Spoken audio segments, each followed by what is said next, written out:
आगामी आषाढ़ मासेर 7 तारिखे शुनबेन भालो करे आमादेर बांगालिर बाड़ीते एकटा उत्सव आछे दुटो एकटा अम्बुबची और एकटा स्नान यात्रा भगवान जगन्नाथेर स्नान यात्रा आगामी मायरा आगामी 7 आषाढ़ थेके 10 आषाढ़ अम्बुबची और मायरा सबाई लक्ष्य करुन और कि जगन्नाथेर स्नान यात्रा आपनादेर एकटु एकटु करे बोले जाय देखबेन पश्चिम बांगला भारतवर्षेर एकटा जायगा आछे आसाम ओइखाने देखबेन गुवाहाटी बोले एकटा जायगा आछे गुवाहाटीर काछे एकटा नील पर्वत आछे ओई नीलाचल पर्वतेर पाशे मंदिरटार नाम हच्छे कामाख्या मंदिर যারা গেছেন যারা শুনেছেন ওইখানটা থেকে কিন্তু আসল উৎপত্তি একটু মন দিয়ে শুনে নেবেন অম্বুবচীর সময় আপনারা সব চাষিবাসী মানুষ সব মাঠে চাষবাস করেন জোরে বলুন হ্যাঁ না না সেই দিন করেন না কেন বলুন তো সেই দিন পৃথিবী রজস্বল অবস্থায় থাকে বিশেষ করে 7 তারিখ থেকে 10 তারিখ পর্যন্ত এই অম্বুবচীর কথা যখন বলবো তখন আপনাদের বলে যাই দেখবেন बाबा शिवेर संगे बिये हयेछिलो सतीर ए संसारे देखबेन मेये यदि बाबार अनुमति छाड़ा बिये करे बाबा देखबेन मेने निते चाय ना सती किन्तु दक्ष राजार अनुमति छाड़ा बिये करेछिलो काके बाबा भोलानाथके एटा मेने निते पारे नाई दक्ष राजा एकटा यज्ञ करेछिलो महायज्ञ ওই যজ্ঞে সবাইকে নিমন্ত্রণ করেছে কিন্তু সতীকে নিমন্ত্রণ করে নাই আর শিবকে নিমন্ত্রণ করে নাই কিন্তু আশ্চর্যের ব্যাপার সতী জোর করে বাবার কাছে ঢুকেছিল আর যখনই সতী দক্ষ রাজার কাছে গিয়েছিল দক্ষ রাজা তাকে চূড়ান্ত অপমান করেছিল এত অপমান করেছিল শিবের নামে অপমান করেছিল স্বামী নিন্দা সইতে পারল না খুব শিক্ষণীয় বিষয় আছে আপনার যখন বিয়ে হয়ে গেল আপনি যখন স্বামীর সংসারে চলে গেলেন ওটাই কিন্তু আপনার আসল সংসার আপনার বাবা মায়ের অনুমতিতে আপনি সংসার চালাবেন না ওখানকার পরিস্থিতি অনুযায়ী সংসার চালাতে হবে এখানে সতী শিক্ষা দিলেন যে বাবা তুমি আমার বাবা হতে পারো আমাকে জন্ম দিতে পারো কিন্তু মনে রাখো স্বামী নিন্দা করলে আমি ছেড়ে দেব না সতী কি করেছিল ওই দক্ষ যজ্ঞের অনুষ্ঠানে আগুনের মধ্যে ঝাঁপ দিয়েছিল মায়েরা যখনই ঝাঁপ দিয়ে দিল তখন সতীর দেহ কি হলো মায়েরা পুড়ছে ছটফট করছে এখন শিব খবর পেয়ে তাণ্ডব নৃত্য শুরু করলেন কাকে কাঁধে নিয়ে না সতীকে কাঁধে নিয়ে এখন সতীকে কাঁধে নিয়ে যখন শিব তাণ্ডব নৃত্য করছে শিব সেই সময় একটা কাজ করেছিল দক্ষ রাজার মস্তক ছেদন করেছিল আর যে যজ্ঞ করেছিল যজ্ঞটাকে ভঞ্জন করে দিয়েছিল এবং সতীকে কাঁধে করে নিয়ে যে শিব যখন চলে যাচ্ছে তাণ্ডব নৃত্য করছে দেবতারা ভগবান বিষ্ণুকে বলল এক কাজ করো সতীর দেহটাকে 51টা অংশে ছেদন করে দাও ভগবান বিষ্ণু কি করলেন মা হ্যাঁ চক্র দিয়ে 51টা অংশে ভাগ করে দিলেন কাকে না সতীর দেহকে ওই 51টা অংশের মধ্যে একটা অংশ পড়েছিল কামাখ্যা মন্দিরে গুয়াহাটি আসামে ওখানে যদি যান কামাখ্যা মন্দির ওখানে মায়ের যোনিটা পতিত হয়েছিল মায়ের যোনি ওখানে পতিত হয়েছিল যোনি পূজা হয় ওখানে কোনো মূর্তি পূজা হয় না যদি আপনারা কেউ যান অম্বুবচীর এই কয়েকদিন কিন্তু দরজা বন্ধ থাকে সবাই লক্ষ্য করুন কামদেব মদন শিবের নিজের অভিশাপ থেকে মুক্তি পাওয়ার জন্য ওখানে কিন্তু মায়ের পুজো করেছিল ওই জন্য কামদেবের আরেক নাম ছিল কামরূপ আর সতী দেবীর আরেক নাম ছিল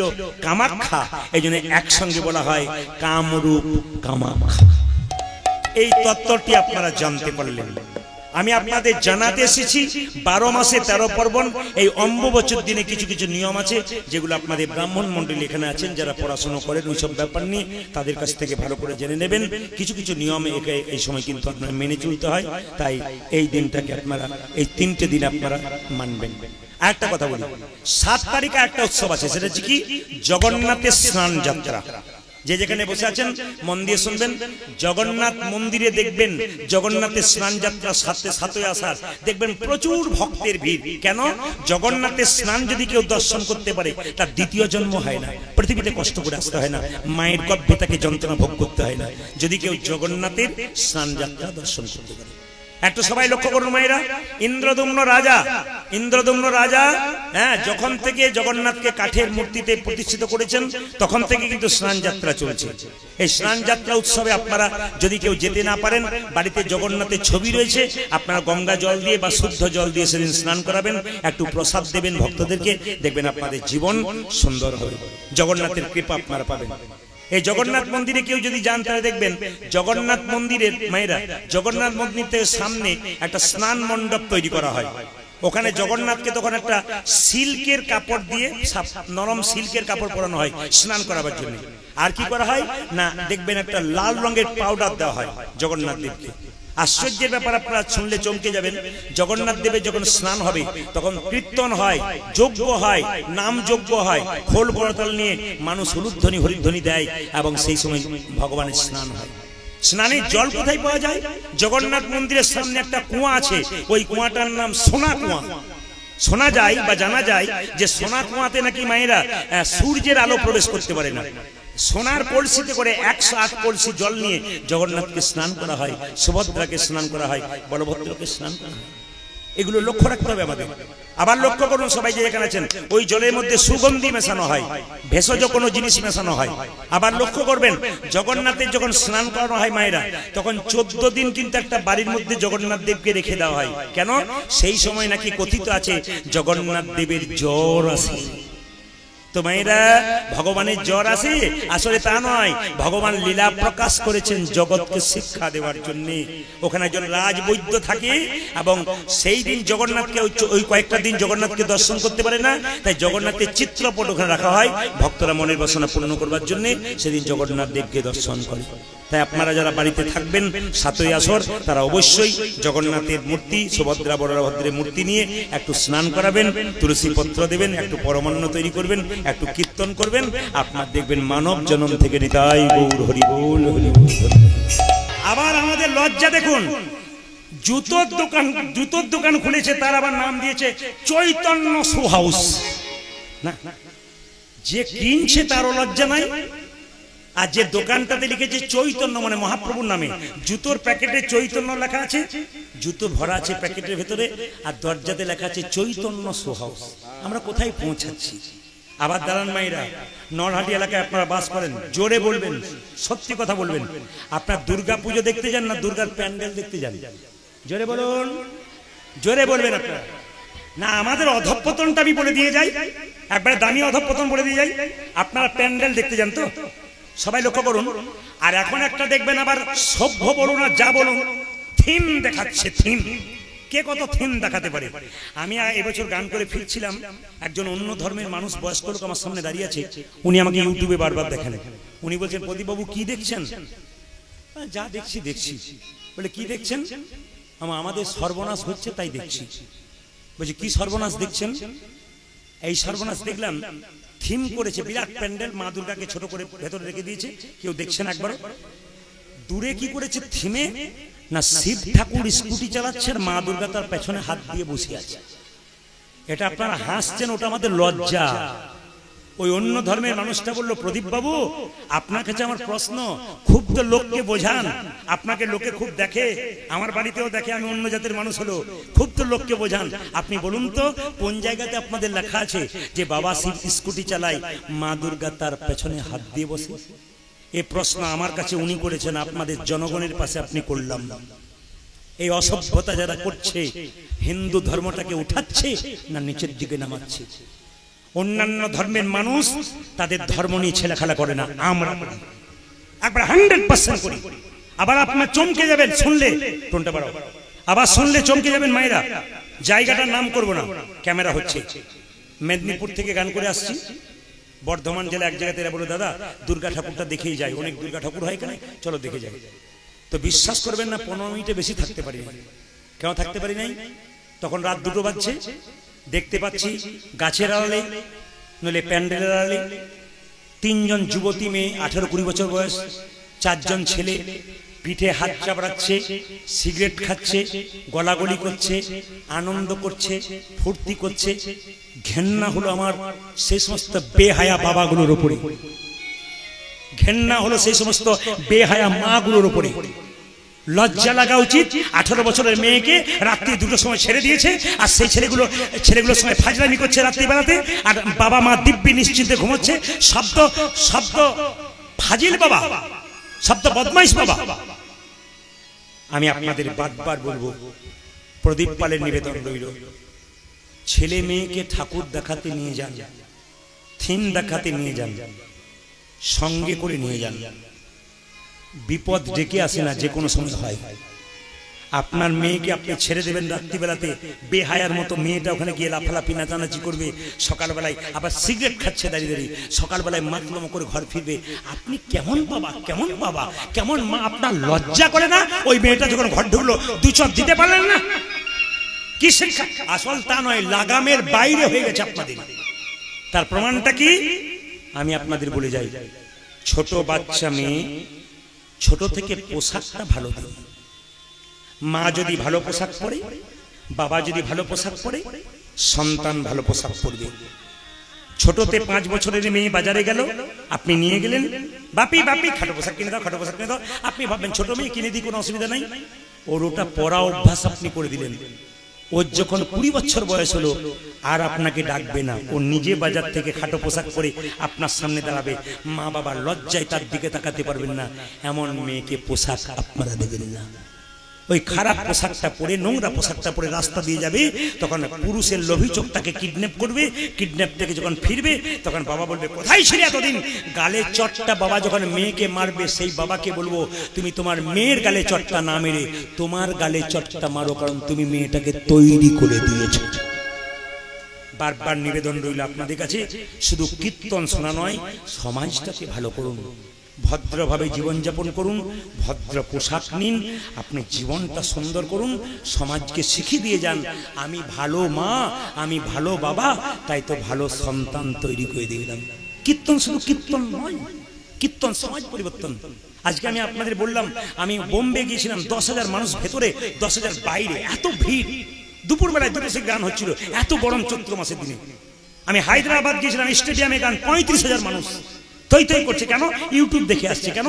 কিছু শিখবে বলে আসছে। চৈতন্য জাগাতে হবে, শুধু কীর্তন শুনলে হবে না। চৈতন্য জাগান, নিজেকে একটু জাগিয়ে নিন। আমরা ভুলগুলো কি কি করছি যেন ঠিক করতে পারে আমাদের জীবনে, এটাই আমরা চাইব। যিশু খ্রিস্টের যেদিন জন্মদিন হচ্ছে, সেদিন দিব্যি ছেলেকে কেকের প্যাকেটটা দিচ্ছেন, লজ্জা করা উচিত। ওই সমস্ত হিন্দুগুলোকে লজ্জা করা উচিত, যেদিন যিশু খ্রিস্টের জন্মদিনে কেকের প্যাকেটটা আপনার বাচ্চাকে দিচ্ছেন, আর মনে পড়িয়ে দিচ্ছেন আজকে যিশু খ্রিস্টের জন্মদিন। আপনি সম্মান দেন যিশু খ্রিস্টকে, কিন্তু মহাপ্রভু কবে জন্ম নিল এটাই আমরা জানতে পারলাম না। যেদিন মহাপ্রভু জন্ম নিল, হোলি খেলার দিন, রং খেলার দিন, আমরা রং খেলায় মেতে রইলাম, আবির খেলায় মেতে রইলাম। আবার সবচাইতে লজ্জার ব্যাপার, ওই যেদিন মহাপ্রভু এলেন সেদিন মাছ মাংসের দোকানে ভিড় দেখলে মাথা খারাপ। আমরা কোন জায়গায় পৌঁছাচ্ছি? সত্যি কি আমরা হিন্দু না বর্বর? অন্যান্য ধর্মের মানুষের দিকে তাকান, ওরা কি করছে, আর লজ্জা লাগা উচিত আমরা কি করছি। খুব বিচার করবেন মায়েরা। আমার কর্তব্য হচ্ছে একটাই, কি জাগিয়ে দাও, আপনাদেরকে চেতনা দিয়ে যাও। আজকে আমি শুধুমাত্র জেলায় জেলায় নয়, প্রত্যেকটি রাজ্যে রাজ্যে, আগামীতে আমি বিদেশে যাব, অনেক আমার অফার আছে, কিন্তু আপনাদের কাছে নিবেদন রইল, প্রত্যেক জায়গার মানুষটা একটু জাগিয়ে দিন। শুধু কীর্তন নয়, আমরা কি করছি এগুলো জাগিয়ে দিন। কিছু কিছু বিশেষ দিন আছে যেগুলো বাড়িতে নিরামিষ করতে হয়। একবার অন্য জাতির মতো করবেন না। আপনি হিন্দু জাতি, আপনার পবিত্র জাত, পবিত্র মন নিয়ে আপনি কাজ করবেন। আপনাকে মাথায় রাখতে হবে, মহাপ্রভু পবিত্র ধর্ম শিখিয়ে দিয়েছেন। মহাপ্রভু জন্ম নিলেন মায়েরা নিম গাছের নিচে, নাম রাখলো সচিমাতা নিমাই। বাবা জগন্নাথ মিশ্র নাম রাখলো কি? বিশ্বম্ভর। আবার লক্ষ্য করুন, কাঁচা সোনার মতো গায়ের রং, ভক্তগণ নাম রাখলেন গৌরাঙ্গ। মায়েরা, আমরা হাতে মাপলে, আমাদের হাতে মাপলে আমরা 3.5 হাত, মহাপ্রভু হাতে মাপলে 4 হাত। আমরা এরকম করে দাঁড়ালে আমাদের হাতটা হাঁটু পর্যন্ত যায় না, মহাপ্রভু দাঁড়ালে হাঁটু পর্যন্ত যায়। মহাপ্রভুকে আজানুলম্বিত পূজা বলা হয়। এই দিকে তাকান, প্রথমবার বিয়ে করেছিল বল্লভাচার্যের কন্যা লক্ষ্মীপ্রিয়ার সঙ্গে, সাপে কেটে মরে গেল, 5 বছর সংসার করেছিল। দ্বিতীয় বিয়ে কার সঙ্গে? দ্বিতীয় বিয়ে হয়েছিল বিষ্ণুপ্রিয়ার সঙ্গে। বাবা জগন্নাথ মিশ্র মারা গেল, লক্ষ্মীপ্রিয়া এবং জগন্নাথ মিশ্রের যখন পিণ্ড দিতে গেল গয়াতে, মাঝ রাস্তায় পরিচয় হলো ঈশ্বরপুরী নামে একজন বিরাট পণ্ডিতের সঙ্গে। তার কাছে গোপাল মন্ত্রে দীক্ষা নিয়ে নিলেন। তখন থেকে কৃষ্ণ কৃষ্ণ বলে কাঁদতে লাগলেন। মহাপ্রভু জগন্নাথ মন্দিরে গিয়েছিলেন, গম্ভীরাতে থাকতেন। তিনি যাকেই দেখছেন ভক্তগণকে ধরে ধরে বারবার যে করে কৃষ্ণ নাম ধরে তার পায়। মহাপ্রভু ভগবান হয়ে ভক্তের পা ধরে কাঁদছে, তুমি কৃষ্ণ নাম শোনাচ্ছ, আর একটু শোনাও, যত শোনাবে তত আনন্দ পাবো। তাহলে যিনি আমাদের জন্য এত কিছু করলেন, ঘর সংসার ত্যাগ করলেন, তার কথা আমরা স্মরণ করতে পারি না, এর চাইতে লজ্জার কি আছে? দেখবেন দাদা ভাইরা, আপনার রাস্তা দিয়ে পেরিয়ে যান, তখন বিড়াল পেরিয়ে গেলে গাড়ি থামান না? জোরে বলুন, বিড়াল পেরিয়ে গেলে গাড়ি থামান না? হ্যাঁ, আপনাদের বলে যায়, যদি আপনার 4 চাকাতে যাচ্ছেন, মায়েরা বিড়াল পেরিয়ে গেল, গাড়ি থামাতে হয়। ভাইয়েরা সব মোটরসাইকেলে যাচ্ছে, বিড়াল পেরিয়ে গেল, থামাতে হয়। কেন বলুন তো? বিড়াল সতর্ক করে দেয় সামনে বিপদ আসছে। এটা অনেকে দেখবেন কুসংস্কার বলে, না কুকুর পেরোলে আমরা দাঁড়াই না, আমরা ছাগল পেরোলে দাঁড়াই না, গরু পেরোলে দাঁড়াই না, কিন্তু আমরা কেন বিড়াল পেরোলে দাঁড়াবো? এর প্রত্যেকটা শাস্ত্রের যুক্তি আছে, এমনি নয়। যারা কিচ্ছু জানে না তারা বলে দেয় এগুলো কুসংস্কার, ওদের কথা ছাড়ুন, সংস্কার এগুলো। আপনার যখন বিড়াল পেরিয়ে যাবে, আপনার তারা আছে, আপনি রাস্তা যেতে হবে, আপনি একটা কাজ করবেন, জয় নরসিংহদেব, জয় নরসিংহদেব, জয় নরসিংহদেব, এই কথাটি আপনি 3 বার বলবেন, আপনারা বিপদ হবে না। তবে একটা কথা বলে যাই আপনাদেরকে, যে যেখানে আছেন, আপনারা গালে হাত 2-4 জন দিচ্ছেন, আমি বলতে চাইছি জগতের যিনি কৃষ্ণ মালিক তার গালে হাত আছে? এত ছবি দেখেছেন, কেউ দেখাতে পারবেন কৃষ্ণের গালে হাত আছে? আপনি গালে হাত দিচ্ছেন কেন? একটা সংসার চালাতে গিয়ে ভাবছো বসে চলবে কিসে? তুমি ভাববার কে? যিনি ভাববার তিনি ভাবছেন, তুমি বসে বসে ভাবো তাকে। আজকে ভাববার সময় দিয়েছি, ভাবছো বসে চলবে কিসে? তুমি ভাববার কে? যিনি ভাববার তিনি ভাবছেন, তুমি ভাবো তাকে। আমি একটা কথা বলে যাই, আপনারা অভিশাপ কুড়িয়ে নেবেন না। যাত্রার অভিশাপে কাজ হয় না কিন্তু বাবা। আমার বাড়ির পাশে একটা শাশুড়ি আর বউ সবসময় ঝগড়া করে। শাশুড়িটা বউটাকে বলে, তোমার পা খসে পড়ুক, ঠ্যাং খসে পড়ুক, আর বউটা বলে, তোমার চোখ দুটো খসে পড়ুক। ও চোখও খসে না, ও ঠ্যাংও খসে না। কেন বলুন তো? দুজন তো অভক্ত। কিন্তু যদি একবার ঠিক জায়গায় পড়ে যায়, অভিশাপ কিন্তু লেগে যায়। কার অভিশাপ লেগেছিল? শাস্ত্রের বিচারে কথা বলবো। আমাদের সমাজে 4 জন অভিশপ্ত হয়ে আছে সীতার অভিশাপে।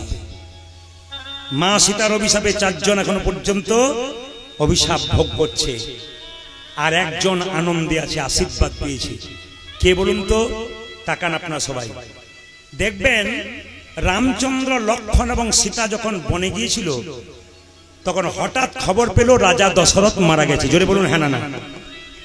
দশরথের পিণ্ড দিতে হবে। রাম এবং লক্ষ্মণ দুজনে নগরে নগরে পিণ্ডের ব্যবস্থা করতে গেছে। হঠাৎ সীতা মাকে আকাশবাণী করে কে বলছে, বৌমা সীতে, কে? আমি তোমার শ্বশুর মশাই রাজা দশরথ। কি চাও? খিদে পেয়েছে মা, বড় যন্ত্রণা গো, আমায় খেতে দাও। বাবা কি খেতে দেবো গো? কিছু তো নাই, আমায় বালির পিণ্ড দাও। কি করে দেব আমি বালির পিণ্ড? আপনি আমার বাবা, আমি বালির পিণ্ড কি করে দেবো? দাও মা, ওতেই সন্তুষ্ট হব, তুমি আমায় বালির পিণ্ড দাও। তাকান, সীতা বালির পিণ্ড দিয়েছিল। মায়েদের পিণ্ডের অধিকার নেই, কিন্তু কখন থেকে হলো? যখন থেকে সীতা দিল। আপনার স্বামী স্ত্রী বেঁচে আছেন, ছেলে মেয়ে নাই, আপনি মারা গেলেন, আপনার পিণ্ড কিন্তু আপনার স্বামী দিতে পারে। আপনার স্বামী মারা গেছে, আপনি স্বামীর পিণ্ড দিতে পারেন। সীতা দেবীর কাছ থেকে শিখলেন। খুব দামি কথাগুলো শুনে নিন, যারা কীর্তনে আসলে তখন বসে আছেন। সীতা দেবী পিণ্ড দিলেন, সাক্ষী রাখলেন 5 জনকে।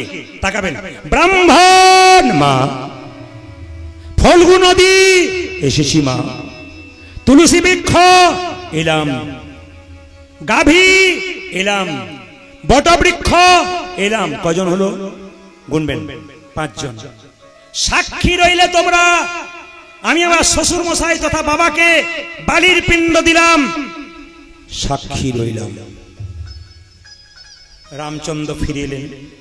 সীতে, কি ব্যাপার, কি করছিলে তুমি? বাবাকে পিণ্ড দিলাম। চুপ করো, আমি পিণ্ডে জোগাড় করতে গিয়ে, তুমি পিণ্ড দিবি কোথা থেকে? আমার বাবা আমায় বলেছে, আমার শ্বশুর মশাই বলেছে আমায় বালির পিণ্ড দাও, আমি দিলাম। চুপ করো, সাক্ষী আমার বাবা তোমার হাত থেকে পিণ্ড দিল, সাক্ষী 5 জন। ওই দেখো ব্রাহ্মণ, ওই দেখো বটবৃক্ষ, ওই দেখো তুলসী বৃক্ষ, ওই দেখো গাভী, ওই দেখো ফল্গু নদী। জিজ্ঞেস করলো সীতা দেবী, ব্রাহ্মণ বলে দাও কি আমি আমার বাবাকে পিণ্ড দিলাম, স্বীকার করো। না, ব্রাহ্মণ মিথ্যা কথা বলে দিল, না তুমি পিণ্ড দাওনি। সীতা অভিশাপ দিলেন, ব্রাহ্মণ তুমি দেখলে আমি পিণ্ড দিলাম, তবু তুমি অস্বীকার করলে, আমি তোমাকে অভিশাপ দিলাম, পুজো পাঠ করে যতই দান দক্ষিণা পাও তোমার পেট কোনোদিন ভরবে না। আমার মুখের কথা নয় এটা, আমার মুখের কথা নয়, এটা কিন্তু সীতার অভিশাপ। আমার পাশে একজন ব্রাহ্মণ আছেন, খুব বয়স্ক মানুষ, উনি আমাকে এই গল্পটি দিয়েছিলেন। উনি বলেন, বাবা অনেকে শুনে তর্ক করবে, কিন্তু আমি তো জ্ঞানী ব্রাহ্মণ, আমি তো পড়াশোনা করেছি, আমি জানি অভিশাপটা সীতামা আমাদেরকে দিয়েছে গো, আমাদের পূর্ণ হবে না। উনি খুব সুন্দর বলেন, ওনাকে আমি এলেই প্রণাম করি, খুব শ্রদ্ধা করি ওনাকে। উনি আমার মাথায় হাত দিয়ে আশীর্বাদ করেন, বাবা তুমি যেখানে যাচ্ছ অনেক এগোচ্ছ, তোমাকে আশীর্বাদ করি। আশীর্বাদ দেন। উনি আমাকে গল্পটা শুনিয়েছিলেন, আমি ওনাকে জেঠু জেঠু করি, উনি খুব ভালোবাসেন। তো বলেছিল, তুমি দান দক্ষিণা পাবে যত, অভাব তোমার মিটবে না। তুলসী বৃক্ষ না, না তুমি দাও না, অভিশাপ দিলাম, তোমার পাতা গোবিন্দ সেবাই লাগবে, ঠিক কথা, তোমার বৃক্ষ এখানে সেখানে হবে, বিভিন্ন বন্য পশু পাখিতে তোমাকে প্রস্রাব পায়খানা করে দেবে। তুলসী গাছের উপরে কুকুর প্রস্রাব করে দেয় না, জোরে বলুন হ্যাঁ না? বিভিন্ন পাখি পায়খানা করে দেয়, প্রস্রাব করে দেয়, করে না? কারো অভিশাপ? সীতা। ফল্গু নদী না, না তুমি দাও নাই, অভিশাপ দিলাম। কি? বর্ষাতে যখন অন্য নদীতে অথই বান চলবে একুল ওকুল, তখন তুমি শুকিয়ে যাবে, তোমার উপর দিয়ে কুকুর মানুষ হেঁটে হেঁটে চলে যাবে, অন্তঃসলীলা। বুঝেছেন আপনারা? গয়া যদি যান ফল্গু নদী দেখতে পাবেন, অন্তঃসলীলা। প্রত্যেকটি শাস্ত্রে একটা করে ব্যাখ্যা আছে। গাভী না, না তুমি দাওনি, অভিশাপ দিলাম তোমাকে। কি? তোমার গোবর, তোমার পেছন দিকটা, তোমার গোবর, তোমার মূত্র, তোমার প্রস্রাব, তোমার পায়খানা, তোমার দুধ সব পবিত্র হবে, কিন্তু মুখ পবিত্র হবে না। তুমি প্রসাদে মুখ দিয়ে দিলে এটা হয়ে গেলে, ওটা কাজে লাগবে না। তুমি যেহেতু মুখ দিয়ে মিথ্যা কথা বলেছো। বটবৃক্ষ, হ্যাঁ মা, হ্যাঁ হ্যাঁ হ্যাঁ তুমি দিয়েছো, আশীর্বাদ দিলাম বটবৃক্ষ, তুমি অক্ষয় বট থাকো। বলে কেন? তোমার একটা পাতা গজাবে, তবে একটা পাতা ঝরবে। দেখে নেবেন, পাতা একটা পাতা গজায়, একটা পাতা ঝরে। অক্ষয় বটবৃক্ষ, তোমার ফল হবে সুমিষ্ট, পশু পাখিরা খেয়ে আনন্দ পাবে, আর তোমার ছায়াতে বসে সবাই আনন্দ পেয়ে যাবে। মায়েরা, অভিশাপ কারো কাছে কুড়িয়ে নেবেন না। যাত্রার অভিশাপ কাজে লাগে, আমি বারবার বললাম। বৈষ্ণবের অভিশাপ কাজে লেগে যায়, প্রকৃত বৈষ্ণব, প্রকৃত ব্রাহ্মণের অভিশাপ কাজে লেগে যায়। প্রকৃত মানুষ, প্রকৃত ভক্ত যদি হয়, সে বৈষ্ণব ব্রাহ্মণ নাও হোক, তবু যদি ভেতরে বারবার ধাক্কা দিন, তার কাজে লেগে যায়। যে যেখানে বসে আছেন দাদা ভাইরা যারা কীর্তন করাচ্ছেন, ছোট ছোট বাচ্চারা যারা কীর্তন করাচ্ছেন, কোনো দেবদেবীর পুজো করো না করো, রাধা বিনোদের পুজো তো করবে, ওখানে গিয়ে ফুল দেবে, পুষ্প দেবে, সব কিছু দেবে। বাড়িতে দুটো দেবদেবীর পুজো করো। ওই দুটো দেবদেবীর পুজো না করলে গোটা পুজোটাই বেকার হয়ে গেল। মায়েরা, নিজের বাবা মাকে যদি কেউ পুজো করতে না পারে, তাহলে তার জীবনে কোনো পুজো তার হয় না। মায়ের মতো আপন কেউ হয় না, মায়ের মতন আপন কেউ হয় না, মায়ের মতো আপন কেউ হয় না। যার মা কাঁদে তার জগৎ কাঁদে, যার মা নাই তার পৃথিবীতে কেউ নাই। একজন বাবা হলো ব্যাংকের মতো, ছেলে মেয়ে হাত পাতলেই পায়, আর বাবা রক্ত দিয়ে সারাদিন পরিশ্রম করে নিজের ছেলে মেয়ের আশা পূরণ করার লাগে। একমাত্র বাবা। মায়েরা, আপনার সংসারে কর্ম করেন, কিন্তু এই পুরুষ মানুষ কত পরিশ্রম করে আনে নিজের ছেলে মেয়েকে বড় করবার জন্য, ব্যাংকের মতো। আচ্ছা, এখানে এত বাবা আছেন যাদের মা আছে, যাদের মেয়ে আছে, মেয়ে যদি বাবাকে বলে বাবা এই জিনিসটা খাবো, আর মেয়ে যদি বাবা যদি না আনতে পারে, তাহলে সেই দিন যে বাবার কি অবস্থা হয়, যারা বাবা হয়েছেন তারা বুঝতে পারবে। টাকা থাকতেও আনতে পারলেন না, মাথায় হাত দিয়ে মা এনে দেবো, তোর এনে দেবো, আজকে আমি সময় পেলাম না। একমাত্র বাবা, মায়ের মতো আপন কেউ হয় না। একটা মায়ের পেটে একটা বাচ্চা 10 মাস 10 দিন জায়গা হয়, সেই ছেলে বড় হয়ে কলকাতায় ফ্ল্যাট কিনে, শ্বশুর শাশুড়ি আত্মীয় স্বজন সবার জায়গা হয়, কিন্তু বাবা মায়ের জায়গা হয় না। কীর্তন শুনে কোনো লাভ হবে না যদি নিজে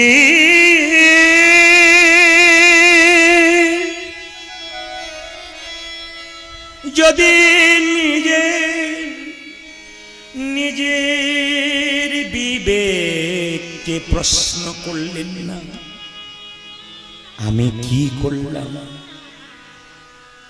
বারবার বলবো, যতগুলো ছেলে কীর্তন করাচ্ছ, যারা কম বয়সের আছেন, যারা মায়েরা আছেন, রক্তের গরমে বৃদ্ধ বৃদ্ধাকে কাঁদাবেন না, একদিন আপনার খুব কাঁদতে হবে। মা যে কি জিনিস, যার বাড়িতে আছে সে জানে, যার নাই সে জানে। রাত্রিবেলায় কীর্তন শুনতে এসেছেন, বাড়ি ফিরে যখন যাবেন দেখবেন বাড়ির সবাই ঘুমোচ্ছে, কিন্তু বাবা মা যদি বেঁচে থাকে সবার ঘুম, কিন্তু বাবা মায়ের ঘুম হয় না। ছেলে যদি বাইরে থাকে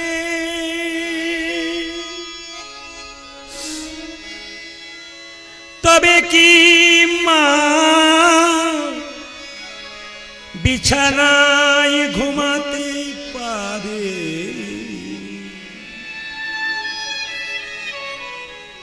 এরি না মা, এরি না মা। কীর্তন কেমন জিনিস দেখুন। সে আপনারা 8টার সময় বসেছেন, 8টা 10, 15 শুরু করেছে, আপনারা এখনো পর্যন্ত চুপচাপ বসে আছেন। এখনই হাসছিলেন, আনন্দ করছিলেন, কত কিছু করছিলেন। এখন সবার দিকে তাকান, প্রেম ভেসে গেছেন, আপনারা ডুবে গেছেন। আমার গুরুজি বললেন এরকম কীর্তন করবি, মানুষের ভেতরে ঢুকে যাবি, চৈতন্য জাগিয়ে দেবি, যেন মানুষ তোকে মনে রাখতে পারে। দাগ কেটে যাবি ভেতরে, মা বাবাকে সম্মান দিবি, পৃথিবীতে সব জায়গায় জিতে যাবি। যে মা বাবাকে সম্মান দেয় না সে 4 তলা বাড়ি করে, কিন্তু জ্বালার তার শেষ হয় না। ছেলে যখন স্কুলে যায় মা 20 টাকা দেয়, আরো 20 টাকা পকেটে ভরে দেয়, খোকারে রাস্তায় যদি তোর খিদে পেয়ে যায় টাকাটা রাখ। মা বাড়িতে রান্না করে সবাইকে খাবার দিয়ে দেয়, মায়ের থালাটা ফাঁকা থাকে। পৃথিবীতে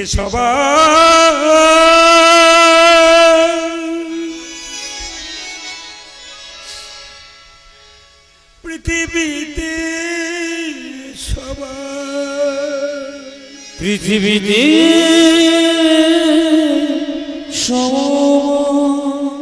এই পৃথিবীতে সবাই অভিমান করে,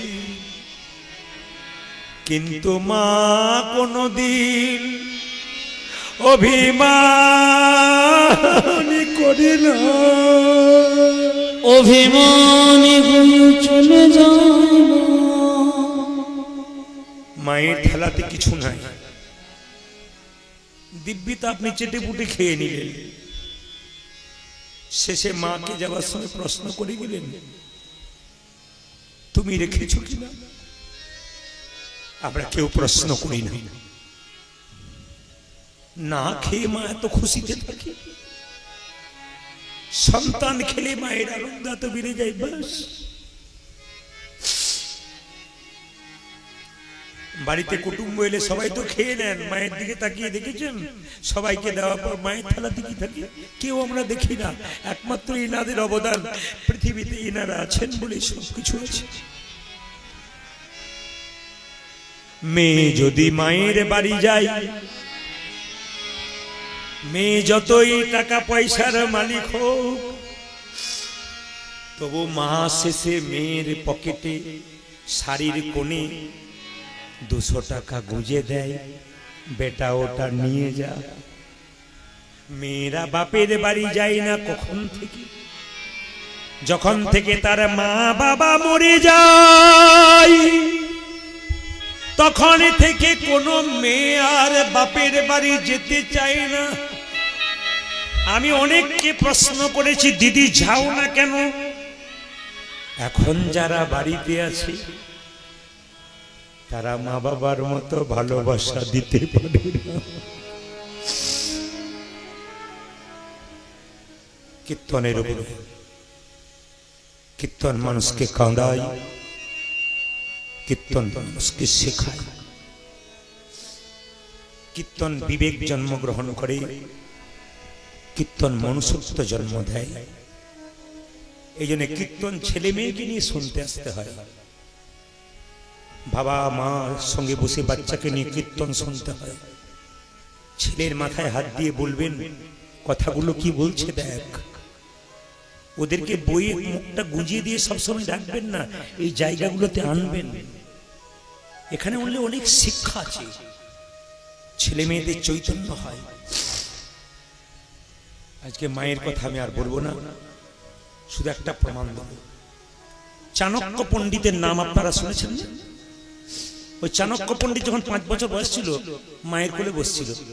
একজন জ্যোতিষ এসে বসছিল, মা তোমার ছেলে রাজা হবে গো, তোমার ছেলে রাজা হবে। মায়েরা, আপনার ছেলেকে কেউ যদি বলে রাজা হবে, আপনার খুশি হবে না?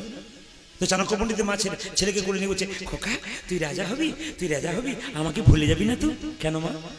জ্যোতিষ বলেছে তোর দাঁত দুটো সামনে বড়।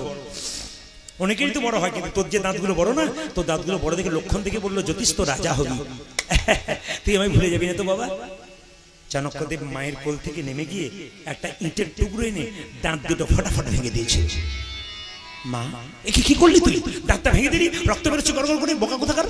মা দাঁত দুটো থাকলে রাজা হবো, আর রাজা হলে তোমায় ভুলে যাবো। দাঁত দুটো ভেঙে দিলাম, আমি আর রাজা হব না, আমি তোমায় কোনোদিনই ভুলেও যাব। বড় বড় মহাপুরুষ পৃথিবীতে খুব শিক্ষা দিয়ে গেছে। অনুকূল ঠাকুর নিজের মায়ের কাছে দীক্ষা নিয়েছিল, খুব সুন্দর সুন্দর শিক্ষা দিয়ে গেছে কীর্তনে। আপনারা যে রাত্রি 12টা পৌনে 12টা বাজতে চললো, আপনারা এখনো বসে আছেন।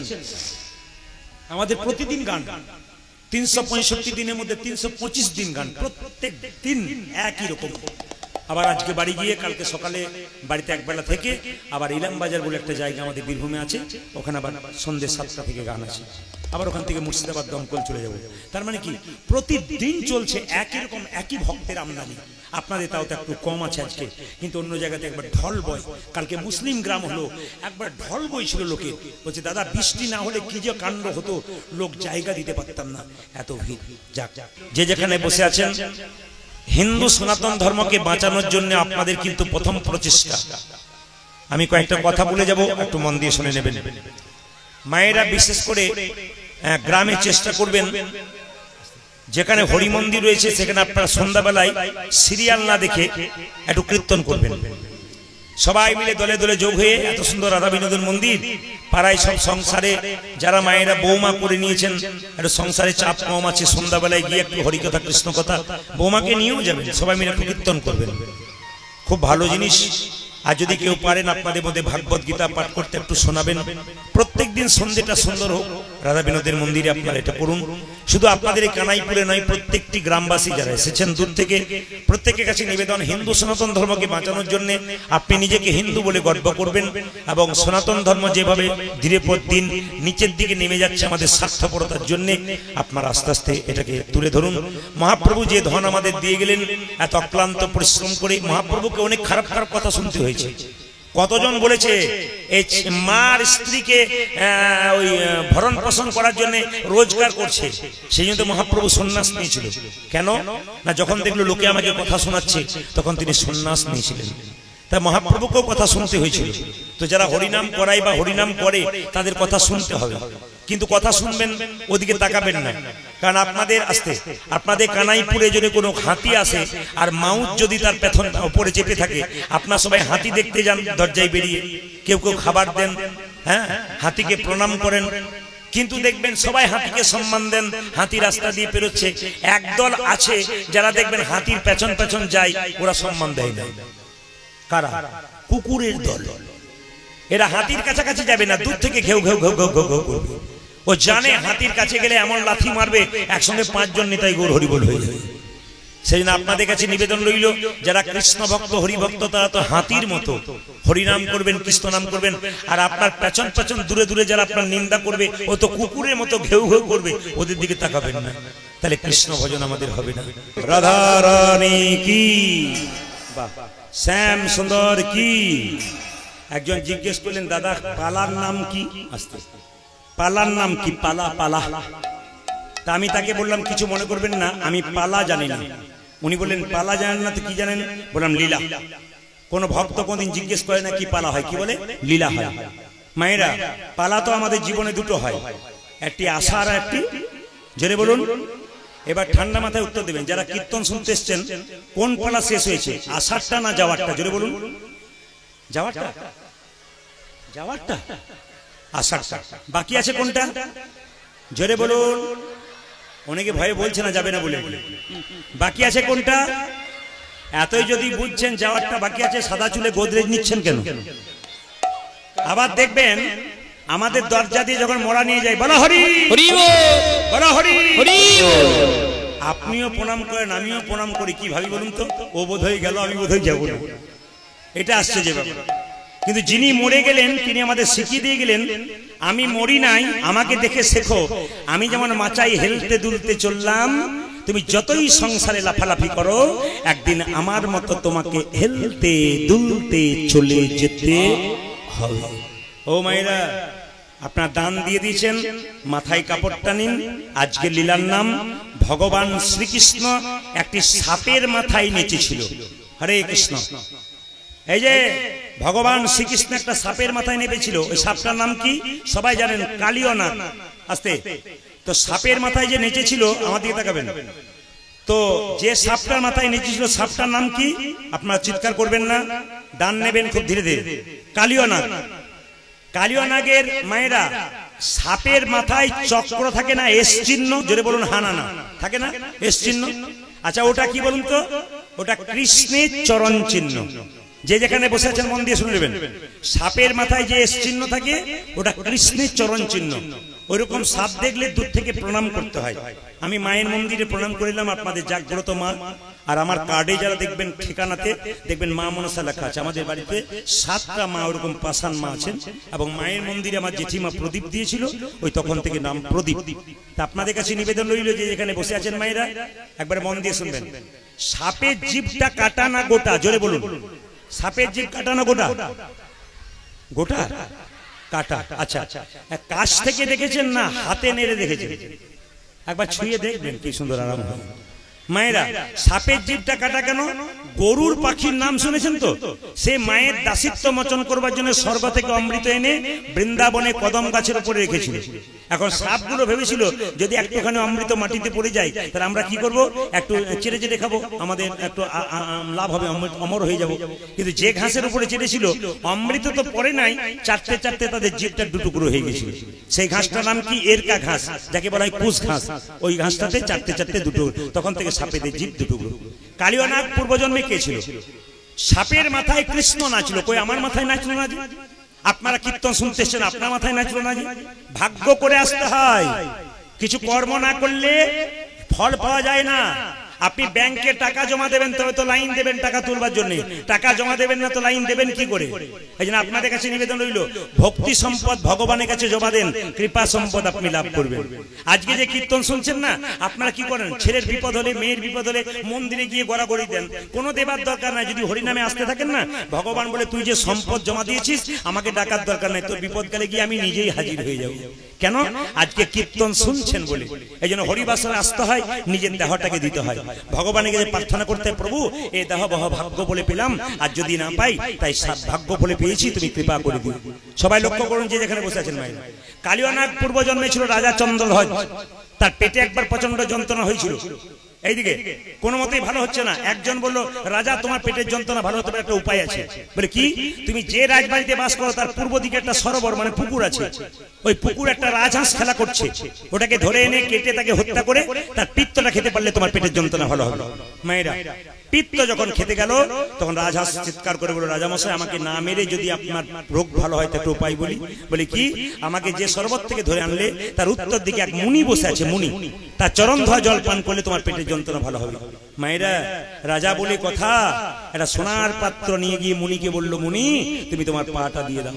যে না পাটা বাড়িয়েছে মুনি, পুঁজ আর রক্ত, এই জল পান করতে পারবো না। ও মুনি, বাঁ পাটা গিয়ে দাও, পুঁজ রক্ত তো রয়েছে, পোকা কিলবিল কিলবিল করছে। জলটা পান করতে পারলো না, কিন্তু মাথায় করে নিয়ে এলো। বৈষ্ণবের চরণ ধোয়া জল মাথায় নিতে হয়। আমি আপনাদের বারবার এখানে যারা কীর্তন শুনছেন, বহু দূর পর্যন্ত আপনারা বসে আছেন, মায়েরা অগণিত ভক্ত বসে আছেন, একটু মন দিয়ে শুনে নেবেন। বৈষ্ণব যদি বাড়িতে যায় না, তার চরণ ধোয়া জল একটু বোতলে রাখতে হয়। গঙ্গা থেকে জল বোতলে করে আনলে প্রথমে ঘোলা লাগে, তারপর পরিষ্কার হয়ে যায়। বৈষ্ণবের চরণ ধোয়া জল বোতলে ভরলে প্রথমে ঘোলা লাগবে, তারপর পরিষ্কার হয়ে যাবে। এই লাভ কি হবে? বাড়ির চারিদিকে ছড়িয়ে দিতে হয়। যা চঞ্চল মন, স্থির নাই, তার মাথায় দিতে হয়। যে দেখবেন সংসারে কোনো উন্নতি করতে পারছে না, তার মাথায় দিন, বৈষ্ণবের কৃপা হবে। যেমন দেখবেন আপনারা কীর্তন তো হচ্ছে, কিছু মনে করবেন না, মায়েদের জায়গায় একবার চ্যাপ হয়ে বসে আছেন। বাবাদের দেখবেন, আপনার এখানে যেন বলি নাই, বাবাদের দেখবেন চটি গুটি একবার উঠবে, একবার বসবে, একবার উঠবে। আবার কিছু ব্যক্তি আছে দেখবেন, একবার গেল খেলো আবার বসলো। একজন বলছে, দাদা 365 দিনে 350 দিন গান শুনি, বিড়ি খাওয়া ছাড়তে পারলাম না।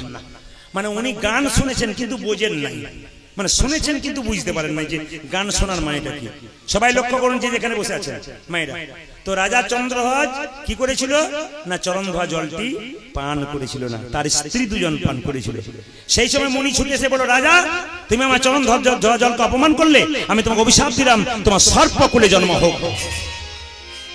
চন্দ্রধ্বজ কেঁদে কেঁদে বললে, হে মুনিবর, হে মুনিজীব, অভিশাপ যদি দিলে আমার মানুষ কুলে জন্ম হোক, তবে আশীর্বাদ দাও যেন তোমার চরণ লাভ করতে পারি।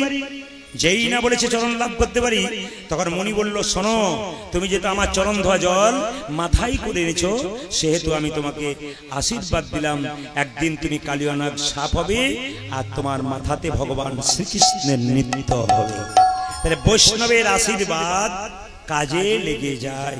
মায়েরা, ওই জন্য বলুন, পরম বৈষ্ণব কি? পরম বৈষ্ণব কি? এই জাতিতে বৈষ্ণব হলে হবে না, আচরণে বৈষ্ণব হতে হবে।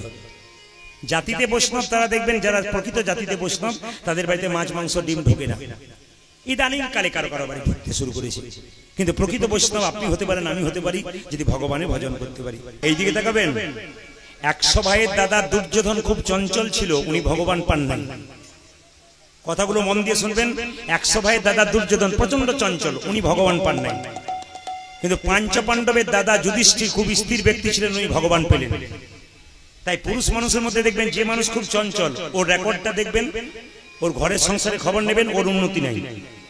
আমি আসরে দাঁড়িয়ে বলে দিলাম, এই হরিবাসরে দেখতে পাবেন, যে মানুষ খুব চঞ্চল, খালি ছটপট ছটপট করে ওঠে বসে যায়, এদের লক্ষ্য করবেন, এদের সংসার উন্নতি নেই। কেন বলুন তো? এ তো চঞ্চল, এ তো স্থির নাই। এই যে যার স্থির মতি থাকে তার গোবিন্দ কৃপা হয়। পঞ্চপাণ্ডবের দাদা যুধিষ্ঠির স্থির ছিলেন, উনি ভগবান পেলেন, আর দুর্যোধন চঞ্চল ছিলেন, উনি ভগবান হারালেন। তাই দুর্যোধনের দলের লোক আপনি যদি হন, তাহলে ভগবান হারাবেন, আর যদি যুধিষ্ঠিরের দলের লোক আপনি হন, তাহলে ভগবানের চরণ আপনি লাভ করবেন। মায়েরা, এই দিকে তাকাবেন। আপনাদের নলহাটি এলাকাতে আমি অনেক জায়গাতে আসছি, কিন্তু আপনাদের দেখতে পাচ্ছি পদ্ম পুকুর খুব কম। যে পুকুরে পদ্ম ফুল আছে আছে কিন্তু খুব কম।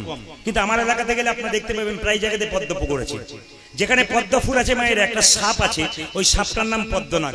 ও যদি একবার কামড়াতে পায় না, পার পর্যন্ত উঠতে দেবে না। কিন্তু বলুন তো, যেখানে পদ্মনাগ থাকে সেই জলটা বিষ হলো না, আর কালিন্দীর কালো দলে একদহে মানে কালীদহে কালীনাগ থাকে, ওই জলটা বিষ হলো কেন? একটাই কারণ, কি?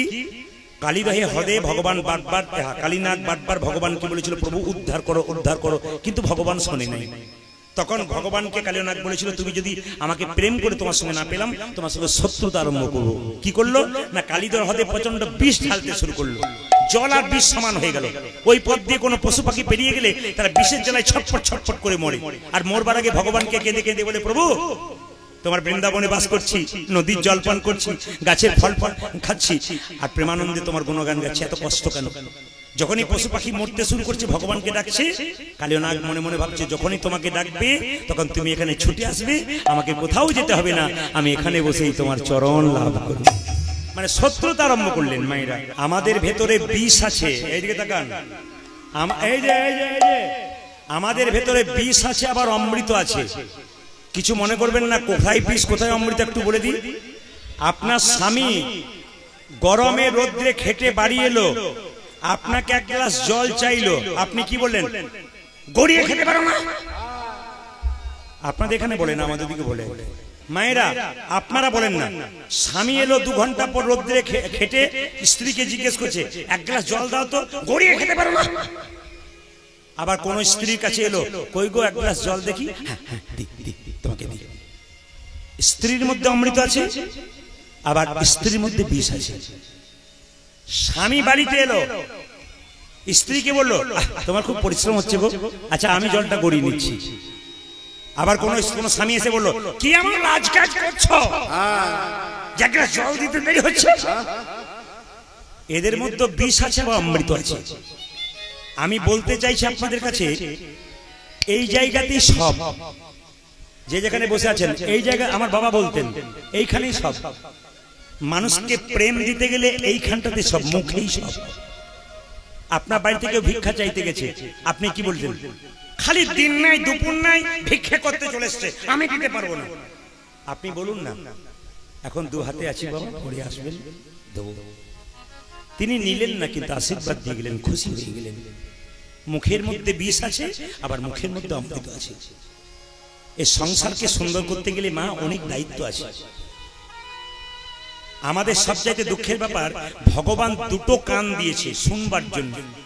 শুনবে বেশি, বলবে কত কম, একটা মুখ দিয়েছে। কিন্তু আমরা কি করি, বলি বেশি আর শুনি কম, এই জন্য গন্ডগোলটা হয়। ভগবান দিয়েছে এক, আমরা করে গেলাম এক। ফল হারিনি কালী পুজো আপনাদের এখানে হয় কিনা জানি না। যদি আপনার বাড়িতে কালী চিত্রপট থাকে, আপনার বাড়িতে সবাই শুনবেন ভালো করে, গালে হাত বন্ধ করুন। চিত্রপট মানে মা কালীর ছবি যদি আপনার বাড়ি থাকে, আপনি সেদিন করবেন। কি করবেন সবাইকে বলে দিয়ে যাই, লাভ আছে লাভ আছে। ফল হারিনি কালী পুজো মানে কি, আপনি সারা জীবন যে কর্ম করছেন তার মধ্যে যদি কোনো খারাপ কাজ আপনি করেছেন তার খারাপ ফল পাবেন।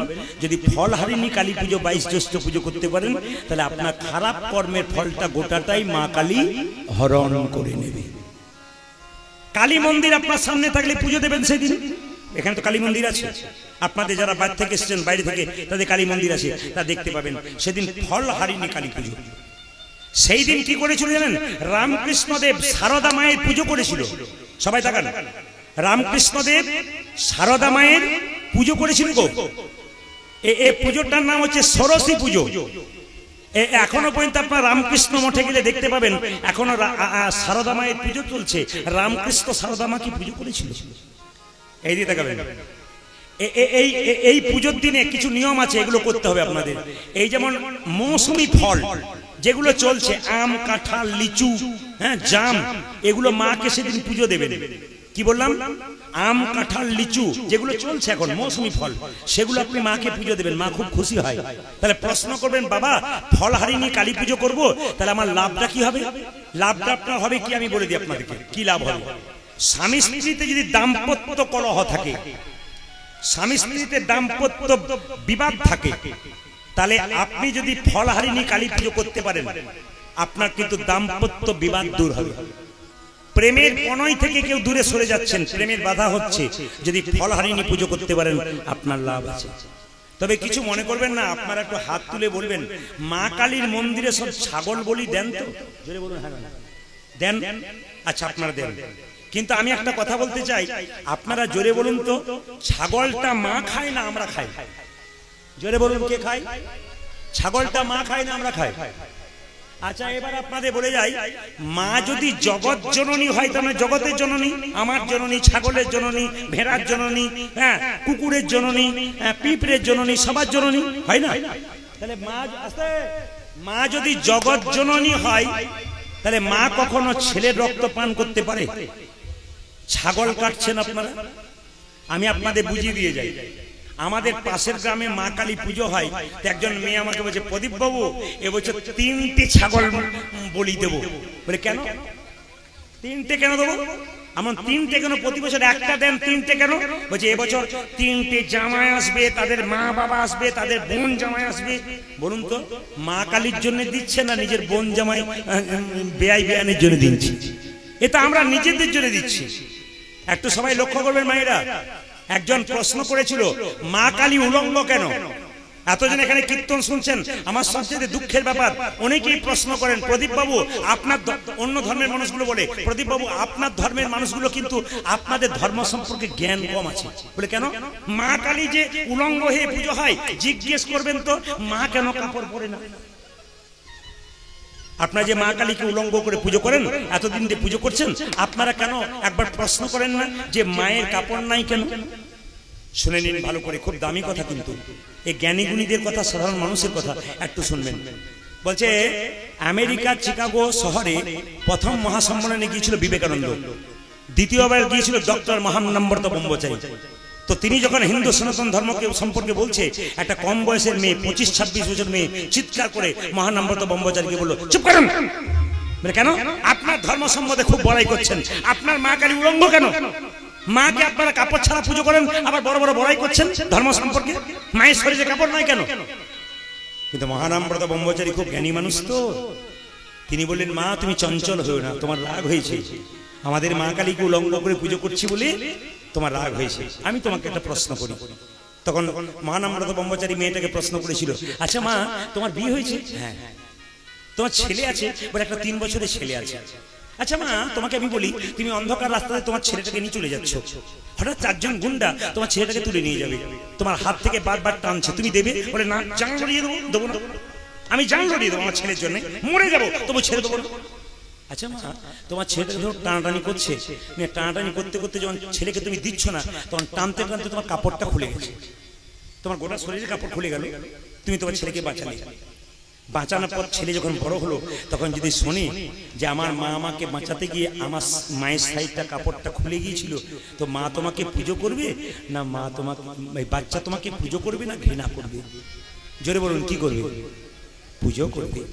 আমার মা আমাকে বাঁচাতে গিয়ে আমার মায়ের কাপড়টা খুলে গেছে গো, পুজো করবে। আমাদের মা কালী কি করছে বলুন তো? অসুর শক্তি থেকে আমাদের মুক্তি দেওয়ার জন্য বারবার লড়াই করতে করতে আমাদের বাঁচানোর জন্য মায়ের কাপড় খুলে গেছে। মাকে কি আমরা পুজো না করে করতে পারি? এগুলো শিক্ষণীয় বিষয়। কীর্তন শুনতে শুধু এলে হবে না, কীর্তন হচ্ছে শিক্ষার জিনিস। কাল যেমন ওখানে মুসলিম নেতা যিনি ছিলেন, তিনি খুব কম বয়সে ছিলেন, তিনি বললেন হিন্দু পরিবারের সবাইকে যে আপনারা অনেক অনুষ্ঠান করেছেন, এরকম অনুষ্ঠান করেন কেন? এই যে রাত্রি 12টা পর্যন্ত চুপচাপ বসে বসে সবাই শুনলেন, এই যে একটা করে শিক্ষা পাচ্ছেন, জীবন পরিবর্তন হবে, এগুলো করুন। ড্যান্স হাঙ্গামা না করে এ করুন, কিছুক্ষণ বসবেন, কিছু শিখে যাবেন আপনি। 100টার মধ্যে 10টা তো শিখবেন, তার মধ্যে মনে তো আপনার কিছু লাভ হবে। এইদিকে তাকাবেন মায়েদের, যে এখানে বসে মা কালীর কটা হাত? জোরে বলুন 4টা। একটা হাতে কি বলে? দে। একটাতে কি বলে? দেবো। একটাতে কি বলে? যদি কামনার বসে আসবি না, দেখছিস কে ঝুলছে, তোকে ঝুলিয়ে দেবো। আসলে এখানে তত্ত্ব আছে। মা বলছে দে, দেবো কি? অভয়। এটা তোকে দেবো। খুব শুনবেন ভালো করে। এইবার দেখুন মা কালীর জন্ম কোথা থেকে? মা দুর্গার 3 নম্বর নয়ন থেকে। মায়ের যে তৃতীয় নয়ন থেকে তাকে মা কালীর জন্ম। কেন? শুম্ভ নিশুম্ভ নামে অত্যাচারী ওষুধ ছিল, মেয়েদেরকে মা জ্ঞান করতো না। একবার মা দুর্গার দিকে ঝাঁপিয়ে পড়লো, আর মা দুর্গা তার তৃতীয় নয়ন থেকে করাল বদনী উলাঙ্গিনী খड्गধারিণী মা কালীর জন্ম দিলেন। যখন জন্ম দিলেন তখন মা কালী কি করলেন? খড়গ দিয়ে একবারে নিশুম্বের মস্তক ছেদন করে সেই রক্ত পান করলেন, মাটিতে পড়তে দিলেন না অসুর। শিকারের মুখে দিলেন। কেন? যত অসুরের রক্ত মাটিতে পড়বে তত অসুর সৃষ্টি হবে। মায়েরা, এই যে মা দাঁড়িয়ে আছে জীবটাকে এরকম করে কেটে, এর মধ্যেও শিক্ষা আছে, আমরা দেখি কিন্তু জানি না।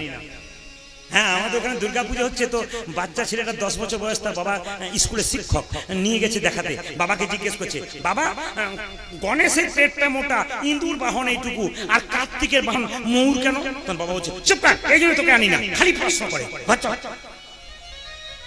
মানে আমরা শিক্ষিত হয়ে কিছু বুঝলাম না যে আমাদের ঘটনাগুলো কেন হলো। এই জন্য কীর্তন শুনতে আসে, আপনারা জেনে যান। মা কালী জীবটাকে দাঁত দিয়ে কেন? জীব হলো লালসার প্রতীক, যত চাই তত পাই। আমার একটা গাড়ি হলো আর একটা গাড়ি হলে ভালো হয়, আমার একটা বাড়ি হলো আর একটা বাড়ি হলে ভালো হয়। মা বলতে চাইছি, ওরে জীব জীব জীব জীব, ওরে জীব, জীব হলো লালসার প্রতীক। ধর্ম তত্ত্ব দাঁত দিয়ে চেপে ধর, চেপে ধর। যখন তোর হয়ে গেল অনেক কিছু, ধর্মের আবরণ নিয়ে ধর, ধর্ম দিয়ে চেপে ধরে। এবার ধর্ম কম, আপনার গাড়ি বাড়ি টাকা পয়সা সব হয়ে গেল, আচ্ছা দরকার নেই, আপনার তো হয়ে গেছে, এবার কি করবেন? দাঁত দিয়ে চেপে ধরবেন। আচ্ছা, এবার আপনাদের কাছে, মায়েদের কাছে প্রশ্ন, আপনাদের নয়। মায়েরা বলুন তো, বাবা শিবের বুকে যে মেয়েটি পা দিল সে তো মা কালী নাকি, নাকি বলছেন? তো বাবা শিবের সঙ্গে কালীর, বাবা শিবের সঙ্গে কালীর সম্পর্ক কি? জোরে বলুন, কি সম্পর্ক? ভাসুর না শ্বশুর? জোরে বলুন। শ্বশুর। ভাসুর বলছে, প্রণাম আপনাকে। ভাসুর কে? ভাসুর না শ্বশুর?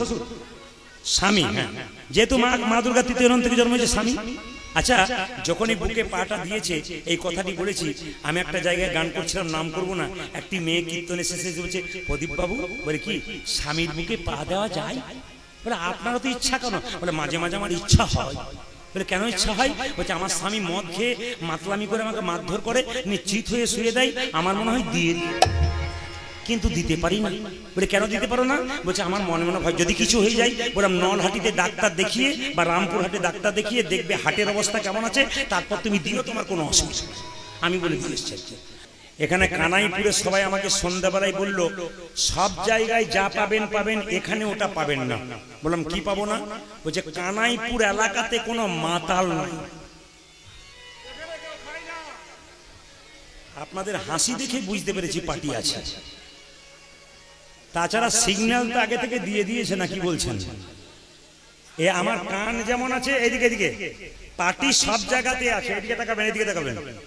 আমাকে একজন বলল পার্টি নাই, বলে পার্টি আবার না থাকে জগাই মাথায় সব জায়গায়। যেমন কিছুক্ষণ আগে একজন লাফাচ্ছিল, এরা সব তাড়িয়েছে বলে, নইলে ও বেটা তো জাল চলছিল আর কি, ও পাওয়ার নিয়ে আছে আজকে। বলে আজকে হরিনাম আছে, আজকে দেখে নেবো এক হাত। তবে একটা কথা বলে কি, আপনাদের এলাকাতে যে আছে তা একটা প্রমাণ দিয়ে দিই আপনাদেরকে, একটু শুনবেন। আমি যখনই নলহাটি ঢুকতে যাব, এই ছেলেগুলোকে ফোন করলাম, তার আগে একজন দেখছি দোকান থেকে, আমি গাড়িটা দাঁড় করেছি রেল স্টেশনের কাছে, একজন দোকান থেকে এসে বলছে, আমি তখন বুঝে নিলাম যে পার্টি আছে। আমার দাদা সকাল থেকে চালাচ্ছেন, বলে মুখ ধুই আমি ওইটা নিয়ে, আমি বেশ মেনে নিলাম। তখন উনি বলছেন, আপনি যদি কিছু না মনে করেন আমি একটা কবিতা শোনাই। বললাম কি কবিতা শোনাবেন? বলে আমি যা যা কবিতা লিখি। বাহ, প্রণাম আপনাকে, আপনি মাতাল মানুষ, আপনি কবিতা লেখেন? বলে ওইটাই তো আমার প্রতিভা। বললাম কিরকম কবিতা? তখন কি বলছে দেখুন, বলছে দুধে জল, আপেলে পোকা, বিড়িতে শক্তি আর মদে বল। দুধে পোকা, আপেলে পোকা, দুধে জল, বিড়িতে শক্তি আর মদে বল। আমি তখন বললাম আচ্ছা কবিতা লিখেছেন আপনি, আমাকে 2-4 লাইন শিখিয়ে দিন। বলছে না, এবার আপনি বলুন। আমি কবিতা জানি না। এই ছেলেগুলো তখন যা আসছে আর কি, ফোনের মাধ্যমে বললো যাচ্ছি, তখন বলছে আপনি বলুন 1 লাইন। বললাম আমার জানা নাই। বলছে আমি যেটি খাই আমাকে একটু বলুন। আমার তাহলে 1 লাইন আমি বলে চলে যাই, তুমি আর দাঁড়িও না। বলে কি? খাবে জেডি, ফুলবে বডি, শ্মশান তোমার জন্য রেডি। ও আর আমার কাছে আসে নাই। ওইখান থেকে বিদায় নিয়েছি। এই জন্য যে পার্টিটা ঘুরছে ওকে একবার আমার কাছে ডেকে দিন, ওকে একবার দি, নইলেও সোজা হবে না তো। হরে কৃষ্ণ। যেটা বল রাধা রানী কি, শ্যাম সুন্দর কি, মদন মোহন কি। আবার অনেক জায়গাতে আমরা যাই তো চাঁদা আদায় হয়, তো বলে দাদা রক্ষাকালী চাঁদা দেন, শ্মশান কালীর চাঁদা দেন। বললাম তোরা কৃষ্ণ পুজো করতে পারিস না? ওই তোমাদের কৃষ্ণ তো নিরামিষ কিছু খায় না, আর কালী পুজো করবো দেবো আর মানে কি সুন্দর ব্যাপার আর কি আমাদের। আবার সবচাইতে লজ্জার ব্যাপার কি বলুন তো, কিছু মনে করবেন না, সবচাইতে লজ্জার ব্যাপার কি বলুন তো, এইটাই সবচাইতে লজ্জা। আপনাদের এলাকায় আছে কিনা জানি না। আপনার মাকে আপনি হসপিটালে ভর্তি করেছেন 6 মাস ধরে, আপনার হাতে আর টাকা নাই, চিকিৎসা করতে করতে আপনার শেষ হয়ে গেল, আপনার মা মারা গেল। এবার শ্মশানে যাবে বলে যখন পাড়ার লোককে ডাকতে যাচ্ছে, তখন বলছে তোর মাকে পুড়িয়ে দিতে পারি, শুধু দিয়ে দিবি, একবারে যাব দিয়ে চলে আসবে। এটা কিন্তু অন্য জাতির মধ্যে নেই, এটা আমাদের মধ্যে আছে। এগুলোকে বন্ধ করুন। প্রত্যেকটি হিন্দু মানুষের কাছে প্রদীপ পালের নিবেদন রইল, এগুলো বন্ধ করুন। আপনি পেট ভরে মিষ্টি খাইয়ে দেবেন আপনার যদি টাকা থাকে, কিন্তু ওটা দেবেন না, আপনার মা স্বর্গে যাবে না, আপনার মায়ের কোনো লাভ হবে না। আপনি নিয়ে যাবেন মদ খাইতে খাইতে, আপনার মায়ের কোনো লাভ হবে না। বারবার বলে দিলাম, আপনার বাবা মারা গেলে কাউকে মদ দেবেন না, আপনি ধ্বংসের দিকে যাচ্ছেন, আপনি কোনো উপকার পাচ্ছেন না। ওই জন্য বারবার বলবো, আপনি যাকে দেবেন না ও আপনাকে দেবে না, বাস আপনি ভালোভাবে যান, ভদ্রভাবে যান। অন্যান্য ধর্মের মানুষরা আমাদের ছিছি করে, মানে আপনাদের খালি মদ, কেউ মরেছে কিনা মদ, এগুলো কি কোথায় শিখছেন আপনারা? কোনো উত্তর নেই। কোন জায়গাতে আমরা পৌঁছাবো আমরা নিজেরা খুঁজে পাচ্ছি না। তাই বারবার প্রদীপ পালে নিবেদন রইল, অন্তত কেউ মারা গেলে মদটুকু দেবেন না, যা দেবেন দেবেন, মদটুকু দেবেন না। আচ্ছা, একজন ব্যক্তি আপনাদের কপালে কি দিচ্ছে জোরে বলুন? তিলক। খুব ভালো। আজকে আয়নাতে গিয়ে দেখবেন আপনাদের কত ভালো লাগছে। আমি একটু বলে দিই আপনাদের, হিন্দু জাতির প্রত্যেকটি মায়েদের, ছেলেদের কাছে, বাবাদের কাছে নিবেদন রইল, আপনার তিলক নেন। কিন্তু প্রশ্ন করবে, প্রদীপ বাবু তিলক তো নিতে বলছেন, যদি তিলক নিয়ে আর মালা পলি তাহলে ওটা পাবো না। আমি আপনাদের বলে যাই, তিলক আপনারা নেন। এই তিলকের জন্ম কোথা থেকে আমি অতটা বিস্তৃত করবো না, শুধু বলে যাই। এই যে তিলক দেখতে পাচ্ছেন আমার কপালে, সবাই তাকাবেন, ডান দিকে একটা দাগ, বাঁ দিকে একটা দাগ। জোরে বলুন হানানা, জোরে বলুন হানানা। দেখতে পাচ্ছেন কিনা? বেশ। আচ্ছা, ডান দিকের দাগটার নাম কি? ব্রহ্মা। বাঁ দিকের দাগটার নাম কি? মহেশ্বর। মাঝখানে ফাঁকা জায়গাটা কি? বিষ্ণু। যার কপালে ব্রহ্মা, বিষ্ণু, মহেশ্বর থাকবে, তার আবার ভয় কিসের গো? তিলক কেন নেবেন আমি বুঝিয়ে দিই। আপনারা নেবেন কি না নেবেন আপনাদের ব্যাপার, একটু বুঝে নিন নেবেন কিনা। এই দেখেন, তাহলে এইটা হচ্ছে কি? ব্রহ্মা। এটা কি? মহেশ্বর। এটা কি? বিষ্ণু। আবার শাস্ত্র বলছে এইখান থেকে এই তিলকটা হচ্ছে গোবিন্দের চরণ। তাহলে গোবিন্দের যদি চরণ হয়, তাহলে আমি যে নাকে নিয়েছি ফোঁটা, ওটা কি? তুলসী পাতা। যারা নেন তাকাবেন, যারা কপালে নেন তিলক, ওটা গোবিন্দের চরণ। আর এই যে নাকে নিয়েছেন ওটা ফোঁটা, ওটা তুলসী পাতা। নাকে কতটা নেবেন আমার দিকে তাকান। একটা নাককে 4 ভাগ করলে 3 ভাগ পর্যন্ত ফোঁটাটা নিতে হয়, 3 ভাগ পর্যন্ত। এবার আপনাদের বলে যাই, তিলক দেওয়ার নিয়ম আছে, কিন্তু যাকে তাকে যে কোনো হাতে তিলক দিলে হবে না। এখানে ব্রাহ্মণ মন্ডলী অনেকেই আছেন, আমি বলবো জেনে করবেন, বুঝে করবেন, ভালো হয় সবচাইতে। তাকান আমার দিকে, কি বললাম? যে যেখানে বসে আছেন, ধরুন ব্রাহ্মণ ঠাকুর মন্দিরে পুজো করছে, আপনি বললেন বাবা একটু ফোঁটা দিয়ে দাও তো। ব্রাহ্মণ যদি আপনাকে এই আঙ্গুলে দিচ্ছে, ভুল দিচ্ছে, আপনাকে এই আঙ্গুলে দিচ্ছে, ভুল দিচ্ছে। আপনাকে কোথায় দিতে হবে? যিনি প্রকৃত ব্রাহ্মণ হবে তিনি ফোঁটাটা এই আঙ্গুলে দেবে। আপনারা শিখে যান, বলতে পারবেন। তিলক যখনই দেবে আপনাকে, সিঁদুরের তিলক আপনাকে এই আঙ্গুলে দেবে, তখন আঙ্গুলটা দেবে। আপনি তিলক করছেন, ধরুন তিলক করেন, আপনার সামনে একটা বাচ্চা মেয়ে বলছে আমাকে একটু ফোঁটা দিয়ে দাও, কিংবা কোনো মেয়ে বললো আমাকে ফোঁটা দিয়ে দাও, আপনি কিভাবে দেবেন? এই আঙ্গুলে। খুব মাথায় রাখবেন, এই আঙ্গুলে ফোঁটা দেবেন। আচ্ছা, এই আঙ্গুলে কি করবেন? ধরুন আপনার বাড়িতে কেউ মারা গেছে, মরে গেলে কপালে তিলক দিতে হয়, তাহলে কোন আঙ্গুলে তিলক দেবেন? কোন ব্যক্তি মরে গেল তাকে তিলক দিতে হয়, কোন আঙ্গুলে দিতে হয়? শাস্ত্র বলছে এই আঙ্গুলে তিলক দাও। ভালো করে শুনে নিন মায়েরা, এই আঙ্গুলে, এই আঙ্গুলটার নাম তর্জনী, এই আঙ্গুলে তিলকটা করে দেবেন। আপনি নিজে কোন আঙ্গুলে তিলক করবেন?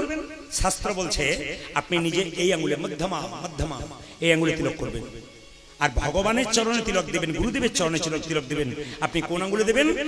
এইটা অনামিকা, ভগবান বিষ্ণুর আঙ্গুল। যারা গুরু মন্ত্র নিয়েছেন তারা দেখবেন মন্ত্র ভজন করবার সময় এই আঙ্গুল থেকে শুরু হয়। জোরে বলুন হ্যাঁ না না, শুরু হয় কিনা? যে ঘুমাচ্ছে সে বলুন হ্যাঁ।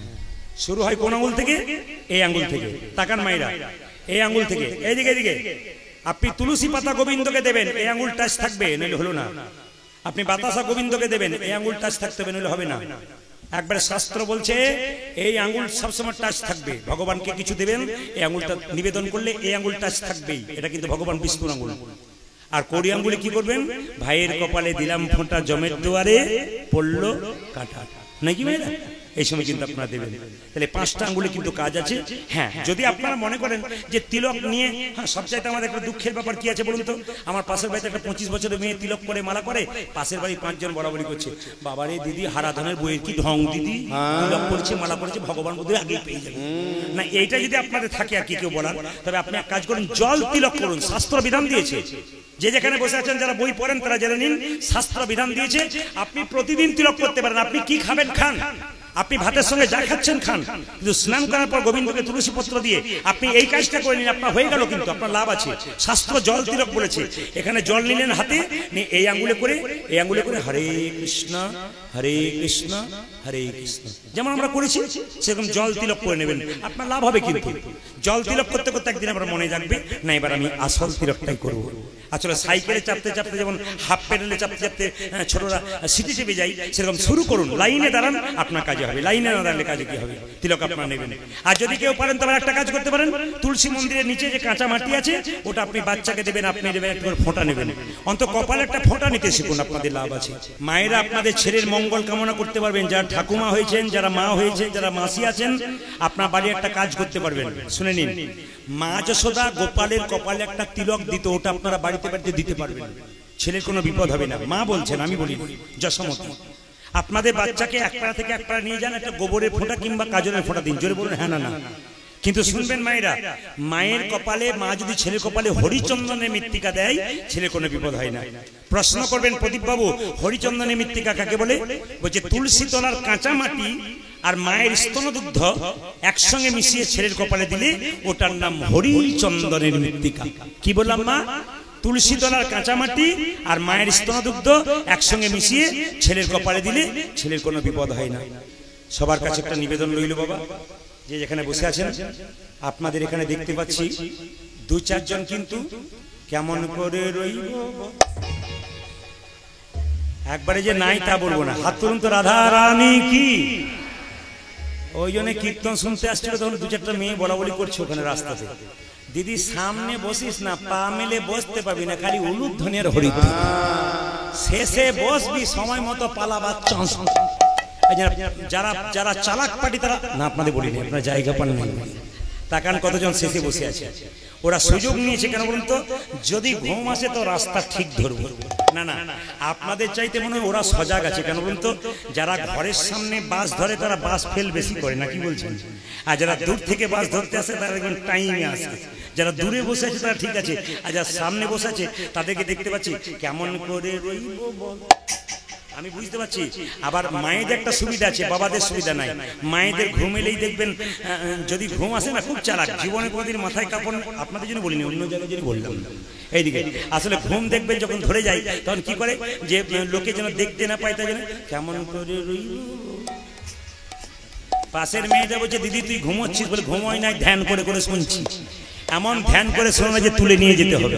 মায়েরা, এই যে আপনারা ইউটিউবের মাধ্যমে 5-7 বছর আমাকে দেখছেন, আমি কিন্তু এর আগে কিন্তু গান করতাম ঝাড়খণ্ডে খুব। তো ঝাড়খণ্ডের রামনবমীতে আমার প্রতি বছর এক জায়গাতে বাইনা থাকতো, প্রতি বছর। এখন আমি সময় দিতে পারি না, সবাই লক্ষ্য করুন। ওখানে নিয়ম হচ্ছে বিকেল 4টা থেকে 7টা রামায়ণ হবে, আর 7টার পরে কীর্তন হবে 10টা পর্যন্ত, ওদের ওটা নিয়ম। তো রামনবমীর দিনে কীর্তন হবে।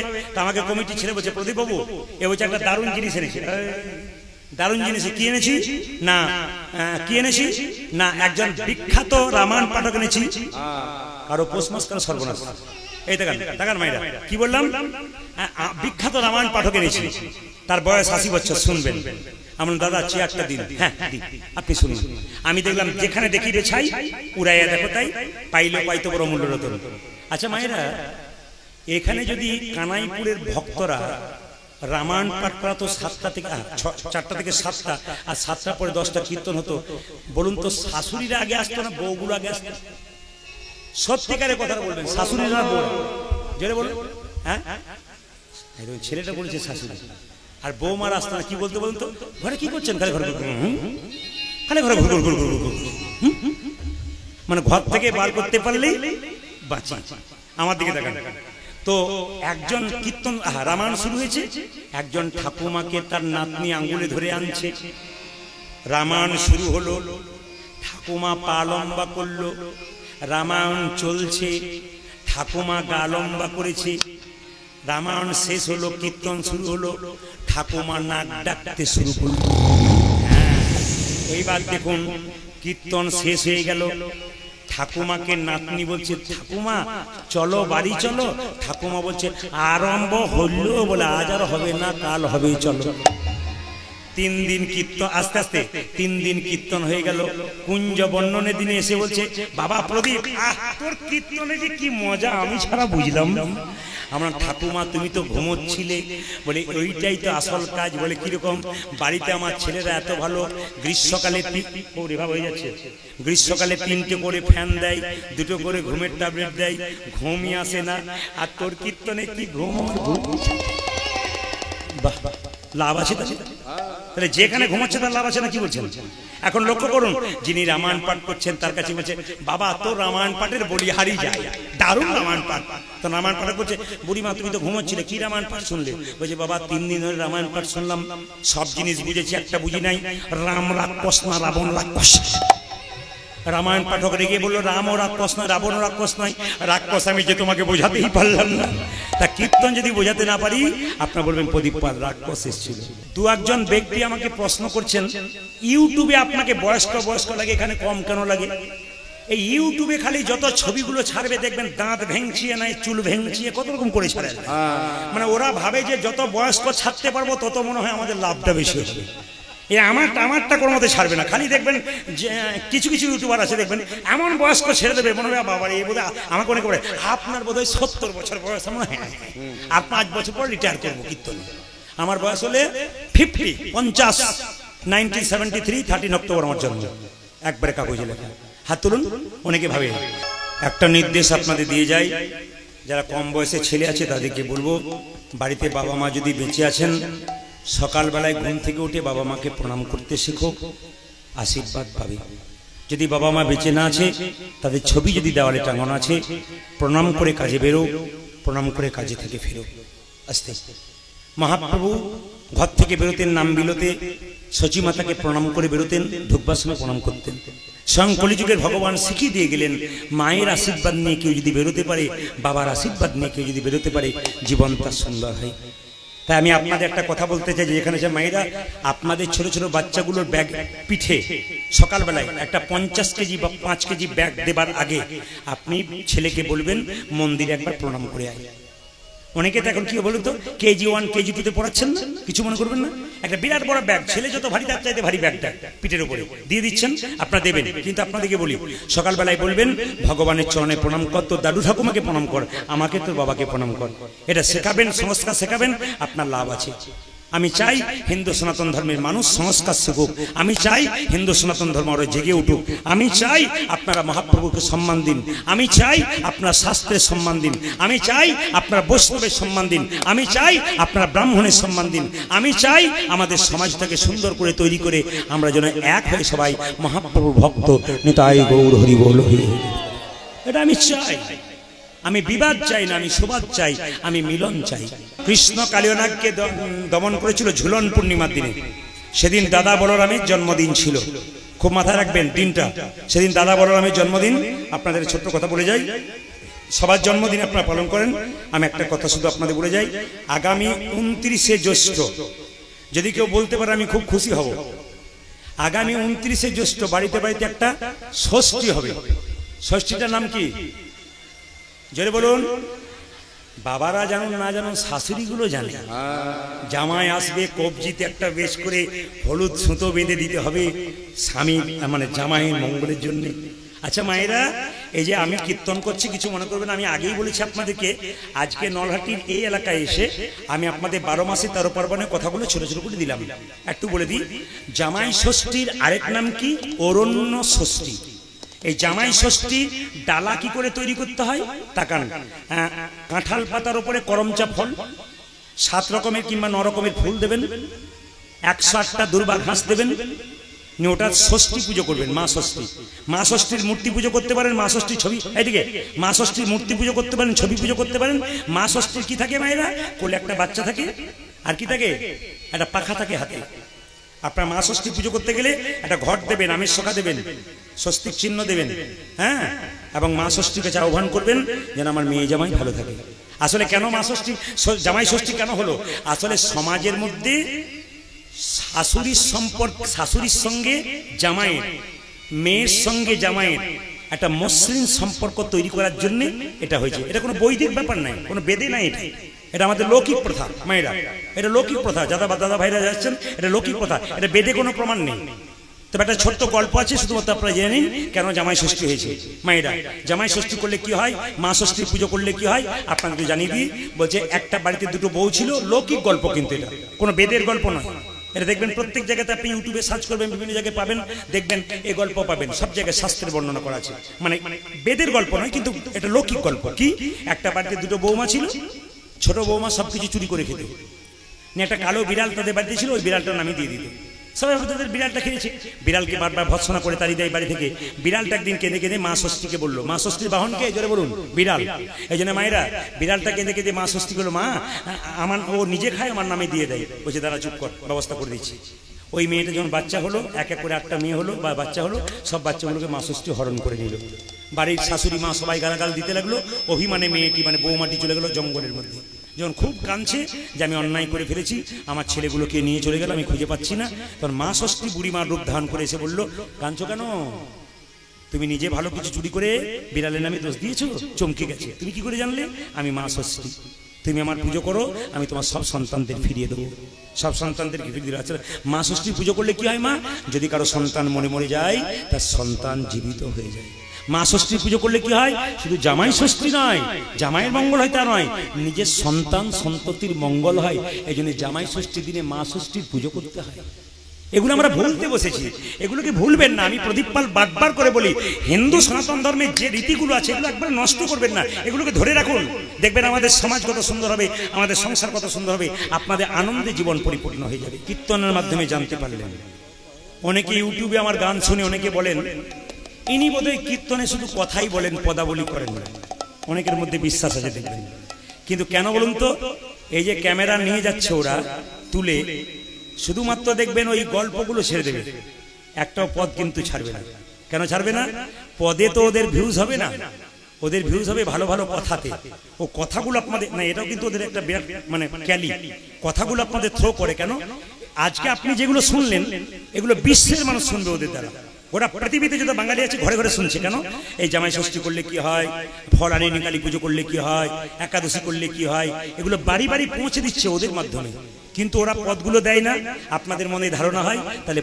কিন্তু আপনারা তো সবাই দেখতে পাচ্ছেন, অনেকে দেখে না না এতে তো ভুল ধারণা, না না না গাইলে হবে নাকি।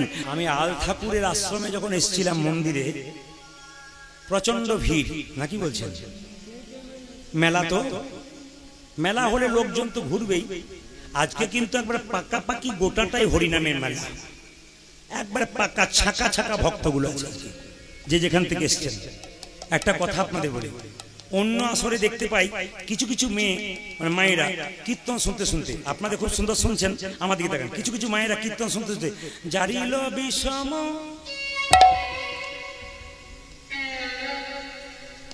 এখানে না, অন্য জায়গায় মায়েরা খালি কীর্তন শুনতে শুনতে এ পাশ ও পাশ তাকায়। যদি অপরাধ না নেন তাহলে আপনাদের বলি। একটা ছেলে আমাকে প্রশ্ন করছে, বাবা বলে কি আপনার কাছে কোনো মাদুলি নাই? বলে কেন? আমার স্ত্রী না বিয়ের পর থেকে আমার দিকে তাকায় না খালি। আমি বললাম মাদুলি টাদুলি নাই, তোমার বিয়েতে ক্যামেরা ছিল? বলছে হ্যাঁ ছিল। বললাম ওই গন্ডগোলটা করে বসে আছে। কোথায় গন্ডগোল বাবা, কিছু মনে করবেন না। আচ্ছা মায়েরা, মালা বদল হয়েছিল আপনাদের? জোরে বলুন হ্যাঁ না। আর তার আগে বলুন তো, পান ঢাকা দেন বিয়ের সময়? জোরে বলুন। আচ্ছা পানটা ঢাকা দেন কেন? পানটা ঢাকা দেন কেন? অত যদি জানবো তো তোমাকে কেন ডাকবো? এই দিকে তাকান, এই দিকে তাকান। পানটা কেন ঢাকা দেয় মায়েরা বিয়ের সময়? দেখবেন বিয়ের সময় যখন পানটা ঢাকা দেয়, কি ভাব, পানটা ঢেকে যখন মেয়েটি যায় না,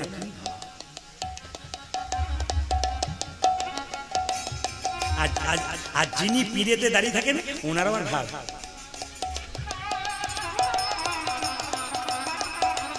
ভাব দেখলে মাথা খারাপ। কিন্তু আকন্দা ফুলের মালার যে কি জ্বালা যারা পড়েছে তারা জানে। আচ্ছা কিছু মনে করবেন না, অনেকগুলো ব্যাপার আছে, একটু বলে দিয়ে যাই। এদিকে তাকাবেন, মোবাইলের বাংলা কথা কি? হাত তুলে কেউ বলুন তো। হ্যাঁ দেখি মোবাইলে বাংলা কথা কি? বাহ, কে বলেছে? হাত তুলে। খুশি, খুব খুশি। অনেকেই কিন্তু দেখুন, অধিকাংশ মানুষ জানে না মোবাইলে বাংলা কথা ভ্রাম্যমান। খুব দামি কথা বলেছিল। মোবাইলের বাংলা কথা হচ্ছে ভ্রাম্যমান। এখন মোবাইলটাও গন্ডগোল হয়েছে। আগে দেখবেন মা যোগমায়া রাধা কৃষ্ণের মিলন করতে, যেটা বলুন হ্যাঁ না, ঘটক। গুরু আর গোবিন্দের ভক্ত ভগবানের মিলন করতে গেলে গুরুর দরকার, ঘটক। আর বিয়ে দিতে গেলে ছেলে মেয়েদের ঘটক দরকার, নাকি নাকি বলছেন? ছেলে মেয়ের বিয়ে দিতে গেলে এখন আর ঘটক নাই, হ্যালো আর গেল, নাকি বলছেন?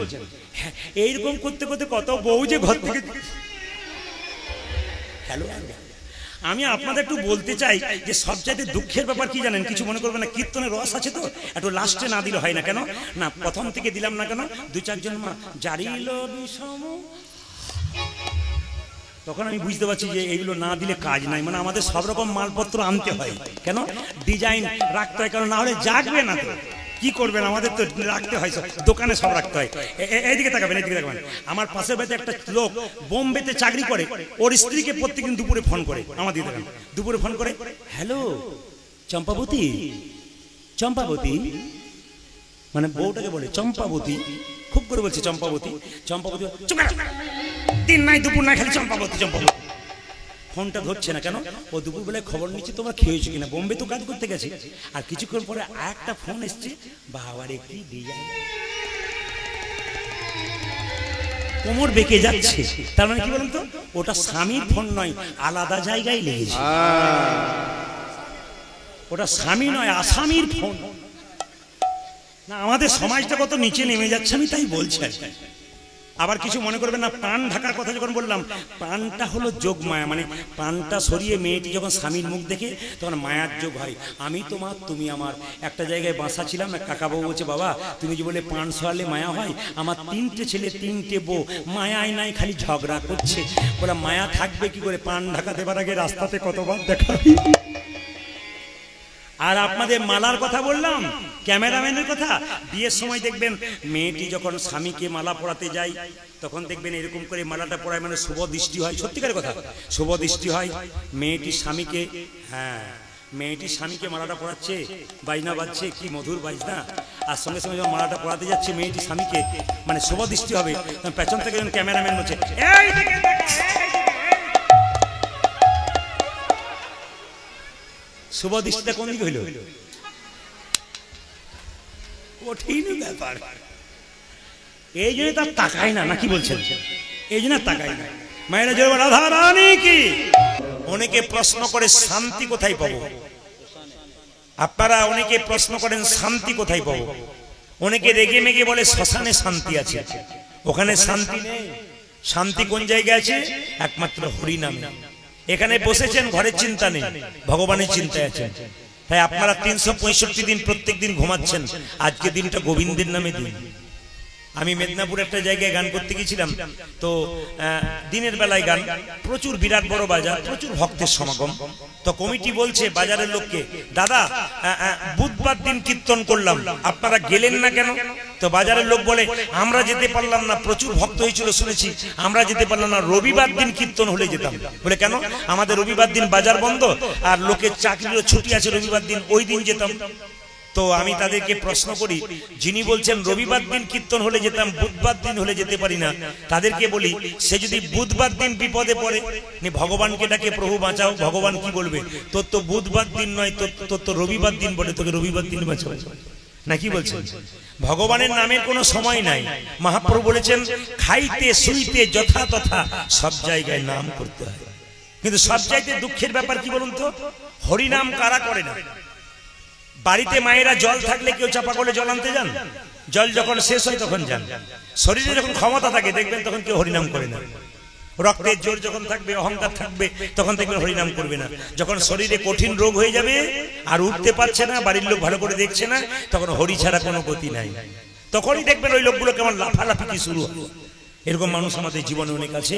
তাই সবার কাছে নিবেদন রইল, আপনারা সবাই কীর্তন করুন, ভগবানের নাম করুন, শুনুন, আপনাদের জীবন ধন্য করুন। অনেক তত্ত্ব কথা আপনারা শুনেছেন। আজ শুধুমাত্র গৌরচন্দিকার মাধ্যমে এবং কীর্তনের মাধ্যমে আমি আপনাদের কতগুলো কথা মনে করিয়ে দিতে চাই। মন দিয়ে শুনবেন, বাবারা মায়েরা শুনবেন। বাঙালির 12 মাসে 13 পার্বণ, এগুলো আস্তে আস্তে আমরা ভুলতে শুরু করেছি। কেন বলুন তো? পাশ্চাত্য শিক্ষাকে গ্রহণ করতে গিয়ে, আধুনিকতার স্রোতে মিশে গিয়ে আমরা 12 মাসে 13 পার্বণ ধীরে ধীরে ভুলতে বসেছি। মায়েরা, 12 মাসে 13 পার্বণ যে অনুষ্ঠানগুলো ছিল আমরা ভুলতে বসেছি, এগুলোকে জাগিয়ে রাখুন। এই জন্য আমি আপনাদের বলতে চাই, একটা একটা করে আজকে বলে যাব, এখানে গল্প নয়, একটা একটা করে বলে যাব, আপনারা মন দিয়ে শুনে নেবেন। হ্যাঁ, বিদেশ থেকে এই দেশে মানুষ আসছে। আপনারা দেখবেন আমেরিকা থেকে, ইংল্যান্ড থেকে মানুষ আসছে, তারা দেখবেন নবদ্বীপ মায়াপুরে এসে কি বলছে? হরে কৃষ্ণা। কৃষ্ণ বলতে পারে না, কি বলে? হরে কৃষ্ণা। কিন্তু সবচাইতে লজ্জার ব্যাপার, ওরা বলতে পারে না তবু বলে, আর আমরা বলতে পারি তবু বলি না। আমরা বলতে পারি তবু বলি না। ওরা আমাদেরটাকে গ্রহণ করছে আর ওদেরটাকে আমরা গ্রহণ করতে যাচ্ছি। এই জন্য বারবার বলছি, পাশ্চাত্য শিক্ষাকে আপনি গ্রহণ না করে, পাশ্চাত্য শিক্ষার স্রোতে ঢলে না পড়ে, আপনি অন্তত নিজের সনাতন ধর্মের ব্যাপারগুলোকে একটু বাঁচান। কৃষ্ণ কেশবা, কৃষ্ণ কেশবা, সুধা মাখা এই নাম, হরি নাম, মধু মাখা এই নাম, নাম ওরা ধ্বনি হরি বল।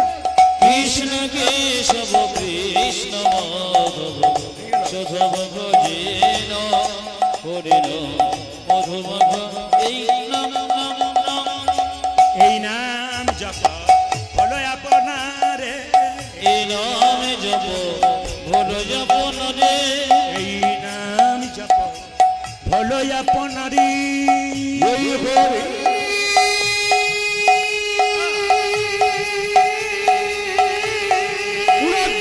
উড়ধ্বনি যে যেখানে আছেন,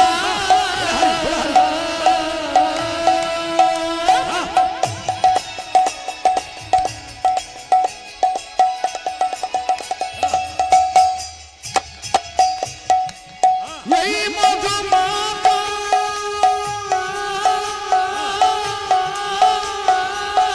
হরি বল।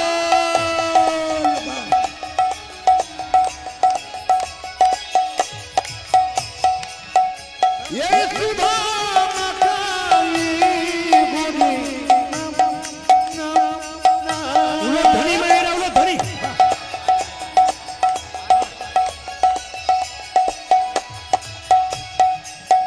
এই নামে যে বাপি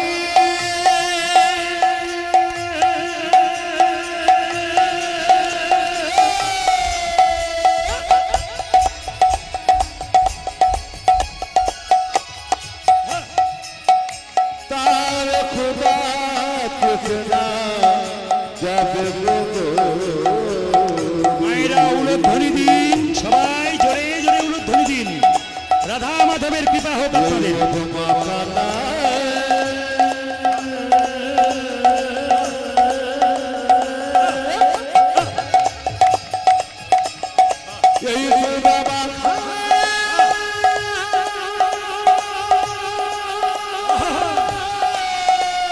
হরি বল। 10-5 সবে মিলে দাঁড়িতে বসিয়া কীর্তন করহ সবে হাতে তালি দিয়া। এটা হচ্ছে কানাইপুর রাধা বিনোদের আশ্রম। ওই মাটি এখানে আছে, ভগবানের আশ্রম বৃন্দাবন। এখানে সবাইকে হাত তালি দিয়ে কীর্তন করতে হবে না। যার আছে তিনি তালি দেবেন, যার নাই তার দেবার কোনো দরকার নেই। দেখি কার কার আছে হাত তুলুন, কার কার হাত আছে। রাধা বিনোদ কাকে হাত দিয়েছে হাত তুলুন। যার নাই তার তোলার দরকার নাই, পরবর্তী ক্ষেত্রে পাবার চান্সও নাই। তাই সবাই মিলে হাত তুলুন। হরিহরয়ে নম কৃষ্ণ নম কৃষ্ণ হরিহরয়ে নম কৃষ্ণ যাদবায় নম হরিহরয়ে নম কৃষ্ণ যাদবায় নম হরয়ে নম কৃষ্ণ যাদবায় নম হরিহরয়ে নম কৃষ্ণ যাদবায় নম ওজে যাদবায় মাধবায় কেশবায় নম হই হই যাদবায় মাধবায় কেশবায় নম। আমি হাতগুলোকে তুলে বলতে বলেছি, একবার মহাপ্রভুকে দেখান না যে আমাদের হাত আছে, সবাই মিলে হাত তুলুন একসঙ্গে দিন, খুশি হবে, ভগবান খুশি হবে। এদেরটা বন্ধ করব, আপনাদেরটা শুনবো, আপনারা জোরে একবার বলুন তো, একসঙ্গে বলুন তো, হরে কৃষ্ণ, জোরে হরে কৃষ্ণ, বাহ কৃষ্ণ কৃষ্ণ, বাহ হরে রাম, জোরে বাহ। আপনারা জোরে জোরে দিচ্ছেন আর বাবারা ভাবছে কাল সকাল থেকে কি করে যে সংসার মেটাবো, আমরা কথাই ভাবছি। ওদের কি, ওরা তো রেঁধে দেবে, আপনি কি বুঝছেন, আমাদের অনেক চিন্তা আছে। চিন্তামণির কথা চিন্তা করুন, কোনো চিন্তা নেই। হাত তুলুন, হাত তালি দিন, একটু মহাপ্রভুকে সম্মান দিন না। হরে কৃষ্ণ, জোরে সুন্দর, বলে হরে, দারুণ সুন্দর। মায়েরা এত জোরে বলবেন যেন রাধা বিনোদের মন্দির থেকে একবার আল ঠাকুরের মন্দির পর্যন্ত যায়। জোরে বলুন হরে কৃষ্ণ, উচ্চস্বরে হরে কৃষ্ণ, বাহ কৃষ্ণ কৃষ্ণ, সুন্দর দারুণ। আহারে আরেকবার হরে কৃষ্ণ, বাহ সুন্দর, বাহ হরে রাম, হরে রাম, বাহ। আপনারা শুনলে অবাক হবেন, আমি যে এলাকায় থাকি সেখানে ভক্ত একটু কম ছিল, কিন্তু সেখানে ভাগবত পাঠ হচ্ছে, বৃন্দাবন থেকে শাস্ত্রীজি এসেছেন পাঠ করতে।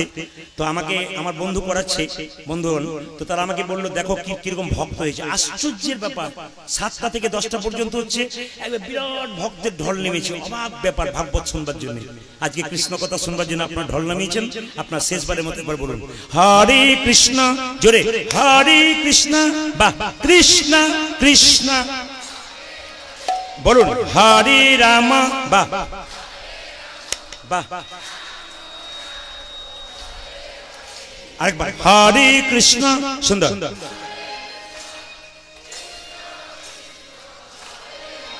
জোরে বাহ বাহ। দান দান, আপনাদের কি কীর্তনের দল টল ছিল নাকি? দারুণ গাইছেন কিন্তু, তালে তালে বলুন হরে কৃষ্ণ, হরে কৃষ্ণ কৃষ্ণ কৃষ্ণ, হরে হরে, হরে রাম, হরে রাম, রাম রাম, হরে হরে, হরে জগ হরে কৃষ্ণ, হরে কৃষ্ণ কৃষ্ণ কৃষ্ণ, হরে হরে, হরে রাম, হরে রাম,